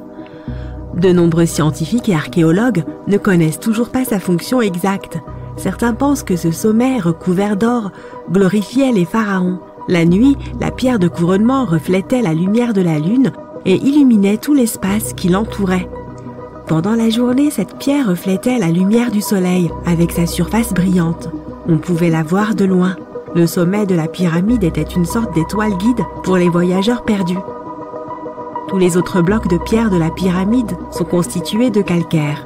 Les gens les polissaient pour les faire briller. Dans le passé, ils étaient même très brillants et reflétaient la lumière. On aurait pu voir des pyramides lumineuses depuis l'espace, même si elles ressemblaient à de toutes petites lumières. Au fil des milliers d'années, les vents, les tempêtes de sable et les pluies ont modifié l'apparence des pyramides. Si les gens avaient pris soin d'elles pendant tout ce temps, elles auraient ressemblé à quelque chose sorti des films de science-fiction ou bien aux pyramides de Las Vegas. Mais malheureusement, nous ne verrons jamais leur apparence d'origine. Certains archéologues et scientifiques pensent que la pierre de couronnement pouvait absorber l'énergie du soleil et la répartir uniformément dans la pyramide. Personne ne sait précisément pourquoi les Égyptiens avaient besoin de cette technologie. Il y a une théorie selon laquelle les pyramides sont d'anciens systèmes énergétiques. Les pharaons ont appliqué cette énergie pour utiliser des technologies uniques plus avancées que toutes les réalisations du XXIe siècle. Et la forme triangulaire des pyramides était idéale pour stimuler cette énergie électromagnétique. En théorie, le rayonnement solaire ou les forces électromagnétiques s'accumulent au sommet de la pyramide, remplissent les pièces intérieures, puis descendent le long des murs jusqu'à la base. Toute déformation de la surface pourrait empêcher le flux de se répandre. Ils ont donc dû créer une surface parfaitement lisse. C'est pourquoi ils ont installé les blocs de manière que personne ne puisse glisser une aiguille ou une lame de rasoir entre ceux-ci. Beaucoup de gens croient à cette théorie parce qu'ils ont construit les pyramides en calcaire. Ce matériau peut retenir l'énergie en son sein. Dans la partie intérieure, ils ont créé des dépôts de granit pour provoquer l'ionisation de l'air, c'est-à-dire pour créer une charge électrique. Ils ont également creusé des canaux sous la pyramide pour que l'eau puisse transmettre l'électricité. Et au sommet, ils ont placé une pierre de couronnement en or, le meilleur conducteur d'électricité. C'est ainsi que l'on obtient un grand générateur d'électricité. Différentes cultures ont utilisé des technologies similaires pour créer de l'électricité dans le monde entier. Mais ce ne sont que des théories. Si cela avait fonctionné, l'humanité aurait utilisé ces technologies aujourd'hui. On trouve des traces de l'industrie métallurgique, de la chimie, de l'ingénierie, de la physique, des mathématiques et de l'astronomie dans certains documents anciens. La plupart des scientifiques ne croient pas à toutes ces choses. Nous connaissons les étapes détaillées du développement de ces technologies dans différentes cultures. Au XXIe siècle, les scientifiques, les historiens et les anthropologues peuvent suivre l'évolution de tous les appareils modernes. Si les gens avaient créé certaines inventions technologiques dans les temps anciens, l'histoire du monde aurait été différente. Peut-être que toutes les réalisations de l'Antiquité auraient pu être effacées de la surface de la Terre par des cataclysmes mondiaux, et cela peut nous arriver à nous aussi. Imagine seulement comment les gens retrouveraient un ordinateur portable dans 5000 ans. Ils ne comprendraient peut-être pas de quel type d'appareil il s'agit. Une autre merveille égyptienne entourée de mystères est la statue du Sphinx. Les Égyptiens l'ont taillée dans une seule pièce gigantesque de calcaire, il y a environ 4500 ans. Mais les scientifiques ne savent toujours pas la date exacte de sa construction, ni qui l'a construite. Les Égyptiens ont peint le Sphinx de différentes couleurs, de sorte que son aspect était beaucoup plus brillant et plus vif dans un passé lointain. Il brillait tout comme les grandes pyramides. Quoi qu'il en soit, le temps n'a pas seulement changé son apparence, mais aussi son nom. Au départ, les Égyptiens l'appelaient Ori-Mekhet. Les Grecs l'ont rebaptisé Sphinx quelques centaines d'années après sa construction. Il soulignait la grandeur des souverains d'Égypte. Il remplissait également la fonction symbolique d'un chien de garde qui surveillait la tombe du pharaon et les chemins qui menaient à celle-ci. Cette version semble réaliste, puisque les archéologues ont découvert de nombreuses entrées secrètes au pied du Sphinx. Peut-être que ces pièces et ces tunnels complexes mènent à des salles souterraines contenant des trésors, et les trésors ne sont pas toujours de l'or ou des bijoux. Selon les légendes et les théories, le Sphinx garde la salle des archives où sont stockées toutes les connaissances de l'humanité. Les informations sur l'ancien état mythique de l'Atlantide pourraient se trouver ici. Tu peux trouver de nombreuses cartes détaillées des donjons internes du Sphinx sur Internet. Elles montrent des structures de 12 étages de profondeur sous la statue. On dirait une petite ville remplie d'or, de parchemins de savoir et de divers artefacts anciens. Mais on ne peut pas croire toutes ces cartes. Ce ne sont que des théories. Plusieurs milliers d'années se sont écoulées, mais les gens ont en réalité très peu d'informations sur ce sujet. Les archéologues savent qu'il y a encore beaucoup de choses étranges et passionnantes à propos du Sphinx qui n'ont pas encore été découvertes. Les gens du coin ont souvent peur de faire des recherches car ils croient qu'ils peuvent réveiller quelque chose de terrible, des profondeurs souterraines. Par conséquent, ce sont surtout des scientifiques d'autres pays qui mènent les fouilles. En 1998, des scientifiques ont découvert d'étranges tunnels qui menaient à des pièces vides sous le Sphinx. Ils ont constaté que des personnes avaient essayé de passer par ces tunnels dans le passé. Et il est possible que ces personnes aient emporté tous les trésors qui s'y trouvaient. Une des légendes dit qu'un puissant artefact se trouve sous le Sphinx. Son pouvoir pourrait changer le monde entier, mais les habitants le cachent car il pourrait nuire à la planète. Certains pensent que l'on peut trouver des preuves de technologie inconnue peintes sur les murs de granit des tombes des pharaons. Mais le plus probable est que ces peintures et ces signes nous racontent juste les mythes et les légendes de l'Égypte ancienne. Mais que se passe-t-il si les symboles et les dessins égyptiens sont des instructions détaillées pour utiliser les technologies anciennes? Et si les habitants qui vivaient à cette époque pensaient les gens dans le futur ne seront pas capables d'obtenir de l'énergie par eux-mêmes. Alors laissons-leur des instructions détaillées. Quoi qu'il en soit, il existe de nombreuses énigmes et théories. En réalité, la recherche de réponses est une entreprise dangereuse, car il n'est pas facile de pénétrer dans les salles souterraines. Les fouilles peuvent détruire la structure de l'ensemble du Sphinx. Toute personne qui se trouve dans les tunnels peut se perdre et ne jamais retrouver son chemin. En plus, cela coûte beaucoup d'argent. En fait, ce qui serait génial, c'est que des chercheurs puissent inventer un appareil qui pourrait scanner les zones souterraines et nous montrer des plans détaillés. Et si je vous disais que les extraterrestres que nous imaginons tous comme de petits hommes verts pourraient en réalité ressembler à des terriens tout à fait normaux et se détendre en Europe? C'est la péninsule ibérique, et les personnes qui y vivent sont sous suspicion. Voici la raison. D'une manière ou d'une autre, des parties des artefacts les plus importants de la civilisation ibérique, appelés trésors de Villena, sont fabriqués à partir de métal qui ne peut tout simplement pas être trouvé sur Terre, car c'est du métal provenant d'une météorite. Abordons cela étape par étape. Voici l'artefact lui-même, trésor de Villena, et il est composé de 59 objets différents. Des bols, des bouteilles et des bracelets. Y a-t-il un motif là, avec tous ces baies? Au total, la découverte pèse environ 9 kg, dont 8 kg sont en or de 23,5 carats. Si vous n'êtes pas un spécialiste du métal, je vais vous éclaircir cela tout de suite. À titre de comparaison, l'or 23K est composé à 95,8% d'or pur, donc l'or 23,5K est encore plus pur. Le pourcentage restant correspond à d'autres métaux qui aident à ajouter de la résistance et de la durabilité à l'alliage précieux. Il y avait aussi de l'argent, du fer et de l'ambre dans cet ensemble. L'artefact aurait pu être assez simple, mais pour ces deux-là, appelons-les imposteurs. Regardez ce bracelet en fer forgé et cet hémisphère creuse. Voyez-vous cela? Ces lignes rouillées sur l'hémisphère et la couleur étrange du bracelet se démarquent vraiment, puisque tout le reste est constitué du plus pur or. Tout a commencé en 1963, lorsqu'un chercheur a remarqué un métal sombre plombé parmi les bols et bouteilles brillants. Le métal était brillant à certains endroits et recouvert d'un oxyde d'apparence ferreuse qui était principalement fissuré. Pour que vous compreniez bien, l'or ne se comporte généralement pas de cette manière. L'or est l'un des métaux les moins réactifs. Il ne se ternit donc même pas, encore moins rouille. Pour déterminer d'où provenait ce fer suspect, les chercheurs ont utilisé la spectrométrie de masse, qui examine le rapport masse-charge des molécules. Leurs découvertes ont montré que le nickel dans le fer est similaire à celui que l'on trouve dans le fer météoritique. En termes simples, le bracelet et l'hémisphère sont d'origine extraterrestre. L'âge exact de ce trésor est difficile à déterminer, mais il est crucial. Nous devons connaître l'âge exact pour voir s'il coïncide avec le début de l'âge du fer dans la péninsule ibérique. Si c'est le cas, alors pas de questions supplémentaires ici.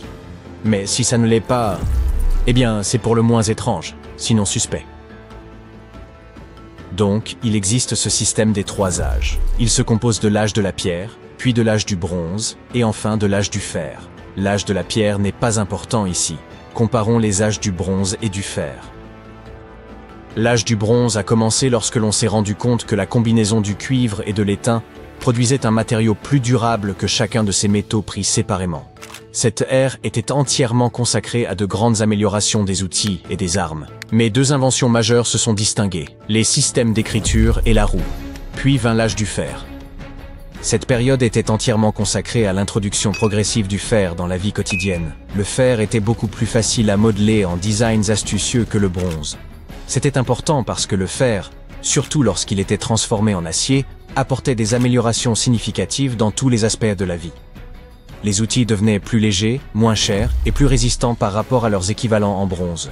Vous suivez? Parfait.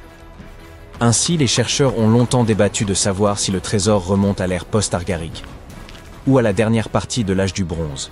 La dernière étude affirme que ces artefacts ont été créés entre 1400 et 1200 avant Jésus-Christ. Et quelque chose ne colle pas vraiment. Tout d'abord, l'âge du fer a commencé environ 500 ans après la création de ces artefacts. De plus, les anciens artisans ne pouvaient pas savoir à l'époque comment travailler avec des métaux qui sont arrivés sur Terre il y a environ 1 million d'années. Et bien que les dates soient vraiment difficiles à expliquer, il existe une explication logique pour l'artisanat. La théorie ici est que ces métallurgistes avaient simplement accès à la météorite tombée, et ainsi ils pouvaient bien l'étudier et découvrir ses propriétés avant de l'utiliser à des fins décoratives. Ils auraient pu le découvrir par essai et erreur, et une fois qu'ils savaient exactement comment travailler avec ce métal extraterrestre, ils ont procédé à orner les artefacts avec lui. De plus, il y avait les Phéniciens qui ont contribué à leur artisanat. Il est vrai que les peuples ibériques travaillaient le métal et fabriquaient de la poterie bien avant que les Phéniciens ne s'installent sur la péninsule. Mais l'arrivée de nouvelles techniques de travail des métaux et l'introduction du tour de potier leur ont permis de produire des biens de meilleure qualité beaucoup plus rapidement qu'auparavant. Alors, nous avons découvert les origines extraterrestres des artefacts ibériques, mais devinez quoi? Cette zone est toujours suspecte. La raison en est la langue qu'ils parlaient. Vous voyez, pour la plupart des langues modernes utilisées aujourd'hui, il y aura toujours une proto-langue. Par exemple, pour l'italien, L'espagnol et le français, c'est le latin, d'où leur similitude. Mais attendez, l'ibérique était largement parlé, là où se trouve l'Espagne moderne. Pourquoi l'espagnol n'y ressemble-t-il pas? La vérité, c'est qu'aucune langue aujourd'hui ne ressemble à l'ibérien, peut-être seulement le basque, mais c'est en raison de quelques similitudes trouvées dans leur système numéraux. Le basque est classé comme une langue isolée, ou simplement non apparentée à toute autre langue connue, et la seule langue isolée en Europe. La langue ibérienne est non classifiée. Bien que les écritures rédigées en elle aient été déchiffrées à divers degrés, la langue elle-même reste largement inconnue. Et regarde l'alphabet qu'avaient les Ibériens, on dirait qu'il n'appartient pas vraiment à notre planète. Oh, attends un peu, celui-ci pourrait être un peu tiré par les cheveux. Quand les Phéniciens sont arrivés sur la péninsule, ils ont apporté leur alphabet pour les Ibères. Mais honnêtement, les Ibères n'étaient probablement pas enclins à simplement copier le système d'écriture de quelqu'un d'autre, alors ils l'ont modifié jusqu'à ce qu'il paraisse complètement différent. Disons juste qu'ils ont pris un peu d'inspiration et s'en sont allés avec. Bien que les linguistes puissent deviner dans une certaine mesure comment la plupart des caractères sonnaient, traduire réellement la langue reste totalement impossible. La langue ibérique était non indo-européenne et a disparu il y a plus de 2000 ans, et il n'y a pas de langue similaire restante pour nous aider. Super frustrant, n'est-ce pas? Nous avons plus de 2000 inscriptions ibériques provenant de tombes, de pièces de monnaie, de poteries, de plaques de plomb, et même de gravures sur les parois des grottes. Mais à part une poignée de mots, nous sommes totalement dans le flou quant à leur signification. Si nous pouvions comprendre leur langue, nous aurions peut-être appris qu'ils étaient de grands penseurs et tout. Mais nous ne pouvons qu'admirer les œuvres d'art qu'ils ont laissées. La culture ibérique regorge de créations étonnantes réalisées par des artisans talentueux. Nous parlons non seulement de métallerie et de céramique, mais aussi de sculptures détaillées, de textiles, de bijoux et d'autres parures personnelles. Mais voici le hic. La fabrication de tous ces articles de luxe dépendait beaucoup d'une grande classe agricole. Au cœur de la société ibérique, la plupart des gens étaient impliqués dans l'agriculture et l'élevage du bétail. Selon l'endroit où vous vous trouviez, les types d'agriculture variaient. Par exemple, au nord, ils étaient entièrement consacrés à la culture des céréales, tandis qu'à Valence, ils se concentraient sur la production d'huile d'olive et d'autres aspects agricoles. À l'ouest, l'élevage était le centre d'intérêt. Cependant, nous n'avons pas beaucoup d'informations sur la vie quotidienne des nombreuses personnes effectuant ce travail essentiel.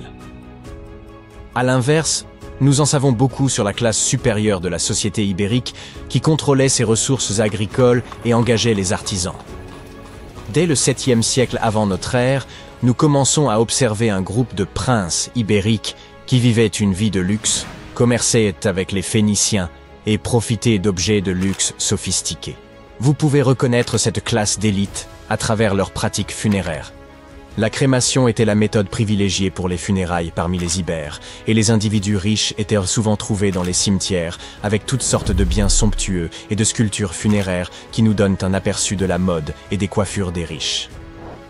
Fait intéressant, à partir du 6e siècle avant notre ère, il y a eu une baisse notable du nombre de sépultures reconnaissables, ce qui suggère que ces coutumes funéraires élaborées sont devenues plus exclusives à une petite élite. Pendant ce temps, le destin de la majorité, agriculteurs, artisans, soldats et ouvriers qui constituaient une grande partie de la population, reste en partie un mystère. Il s'agissait autrefois d'une civilisation assez avancée, mais elle a disparu sans laisser de traces. Les chercheurs pensent que cela pourrait être dû à un énorme tremblement de terre, mais jusqu'à présent, nous n'en sommes pas sûrs.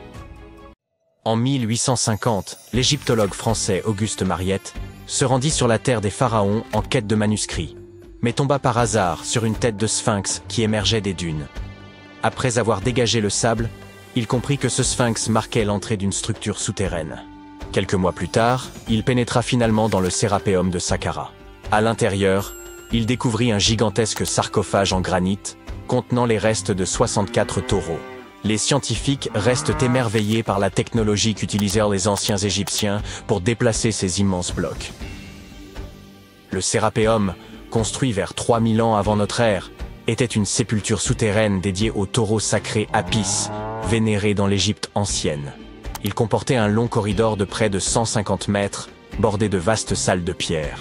Certains sarcophages, pesant jusqu'à 100 tonnes, soit l'équivalent de 50 voitures moyennes, étaient réalisés avec une précision remarquable, présentant des angles parfaits de 90 degrés. Ornés de hiéroglyphes et de gravures, ces pièces détaillaient les récits et l'importance accordée au taureau Apis. Aujourd'hui, seuls 24 sarcophages subsistent. Dans l'Égypte antique, les taureaux Apis occupaient une place prépondérante en raison de leur lien avec le dieu Ptah. Ils étaient perçus comme porteurs de son esprit et de sa sagesse, tout en soutenant le pharaon et son peuple. Les prêtres identifiaient ces taureaux sacrés en recherchant des signes distinctifs.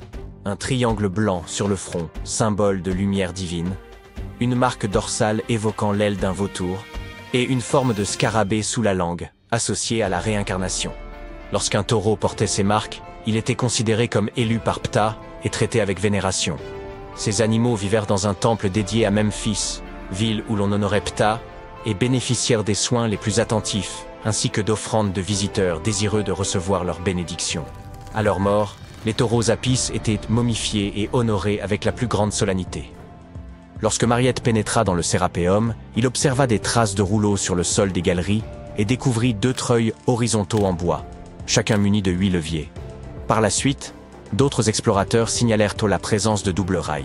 Les chambres funéraires étaient situées à un niveau inférieur au sol du couloir. Pour positionner les sarcophages, les ouvriers remplissaient ces chambres de sable, permettant ainsi un déplacement en ligne droite. Ensuite, le sable était progressivement retiré, abaissant doucement les sarcophages dans des emplacements parfaitement taillés dans la roche. Une inscription en pierre trouvée dans le Sérapéum mentionnait qu'à l'époque de Ptolémée II, en 247 avant notre ère, il fallait 28 jours pour placer un seul sarcophage avec son couvercle. L'incroyable précision des sarcophages, notamment leurs angles de 90 degrés, s'explique également par les avancées géométriques des anciens Égyptiens. Dès 1850 avant notre ère, ils rédigeaient des traités de géométrie, démontrant qu'ils connaissaient une valeur approximative de pi et savaient recalculer le volume d'une pyramide tronquée. Ces compétences avancées en mathématiques expliquaient leur capacité, 5 siècles plus tard, à sculpter des surfaces parfaitement planes. Bien que tout cela puisse sembler logique, certains pointent des incohérences. La taille des sarcophages dépasse largement celle des taureaux, alors que les pharaons étaient inhumés dans de petits cercueils, à peine adaptés à leur corps. De plus, ces sarcophages, réalisés en granit avec une précision remarquable, auraient pu être fabriqués en calcaire, un matériau bien plus facile à travailler. Le transport de ces immenses sarcophages semble réalisable en théorie, mais reste complexe. Si une personne pouvait tirer environ 200 kilos, il aurait fallu au moins 250 personnes pour déplacer un seul sarcophage. Or, les tunnels du Sérapéum sont extrêmement étroits, excédant d'à peine 60 cm la largeur des sarcophages eux-mêmes. Il aurait été impossible que des centaines de personnes se serrent dans ces espaces confinés pour tirer les sarcophages. Et quand bien même, comment auraient-elles pu faire pivoter les blocs dans ces étroits couloirs, les abaisser dans leurs niches et les positionner parfaitement au centre? Pourtant, cela a été réalisé pas moins de 24 fois, chaque sarcophage étant impeccablement centré. De surcroît, les chambres étaient recouvertes de poussière, sans aucune trace de suie provenant des lampes, ce qui impliquerait de travailler dans une obscurité quasi totale. La fonction véritable de ces sarcophages pourrait toutefois avoir été différente. Bien avant l'ère des pharaons, les populations locales connaissaient déjà le processus de fermentation. Ce phénomène survient lorsque des micro-organismes, comme les levures, consomment des substances comme l'amidon, produisant ainsi du gaz carbonique et de l'éthanol. Il est donc possible qu'en Égypte ancienne, des aliments tels que l'orge, le pain ou même la viande aient été placés dans ces immenses coffres de pierre, puis scellés hermétiquement à l'aide de lourds couvercles. Ces sarcophages en granit, d'une précision remarquable, étaient pratiquement hermétiques, empêchant toute fuite. Lorsque la levure commençait à agir, elle générait progressivement du gaz carbonique, augmentant la pression interne. Les sarcophages, dotés d'une robustesse exceptionnelle, pouvaient supporter des pressions bien supérieures à celles des pneus de voiture. Sous l'effet de cette compression, les cristaux du granit produisaient une très faible charge électrique. Ce phénomène était possible grâce à la présence de quartz dans le granit, un matériau réactif à la pression. Par ailleurs, l'ajout de viande ou de parties animales aurait pu favoriser le développement des levures. La viande contient en effet de l'acide oléique, un élément nécessaire pour que les levures continuent de croître et résistent aux effets toxiques de l'éthanol qu'elles produisent. Ainsi, avec l'accumulation de gaz et la production d'électricité, ces sarcophages n'auraient pas uniquement servi d'anciens garde-manger, mais auraient pu être de véritables systèmes énergétiques.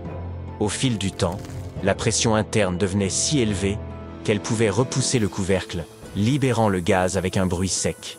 Toutefois, lorsque le sérapéum fut redécouvert en 1850, d'anciennes peintures montrèrent que des pierres étaient empilées sur certains couvercles. Cela suggère que, dans l'Antiquité, des efforts furent entrepris pour alourdir ces couvercles afin de limiter les pertes dues à la pression interne. Ce poids additionnel permettait également aux cristaux de quartz du granit de continuer à générer davantage d'électricité sous l'effet de la pression. Si quelqu'un ouvrait l'un de ces sarcophages de pierre plusieurs millénaires plus tard, il ne découvrirait à l'intérieur que les ossements des taureaux déposés à l'origine. C'est précisément ce que Mariette a mis au jour dans les années 1850. Peu après les premières fouilles effectuées au cours de la seconde moitié du XIXe siècle, le sérapéum fut ouvert aux visiteurs. Le prince de Galles, futur Édouard VII, aurait même déjeuné avec ses invités dans l'une de ces tombes. Bien que le site ait été rendu inaccessible pendant un certain temps à cause des sables et des séismes, il est aujourd'hui de nouveau possible de le visiter afin d'en percer le mystère. Grâce aux technologies modernes, nous pourrions bientôt résoudre de nombreuses autres énigmes historiques. Une équipe de scientifiques du musée Field d'Histoire naturelle de Chicago a récemment utilisé un scanner spécifique pour analyser des momies égyptiennes sans les déballer. Les chercheurs ont soigneusement transporté 26 momies sur des chariots adaptés jusqu'au parking où se trouvait le scanner. Celui-ci a pris des milliers de clichés radiographiques détaillés de chaque momie et de leur cercueil. En regroupant toutes ces images, ils ont pu créer des modèles 3D révélant l'intérieur des momies, y compris les squelettes et certains artefacts.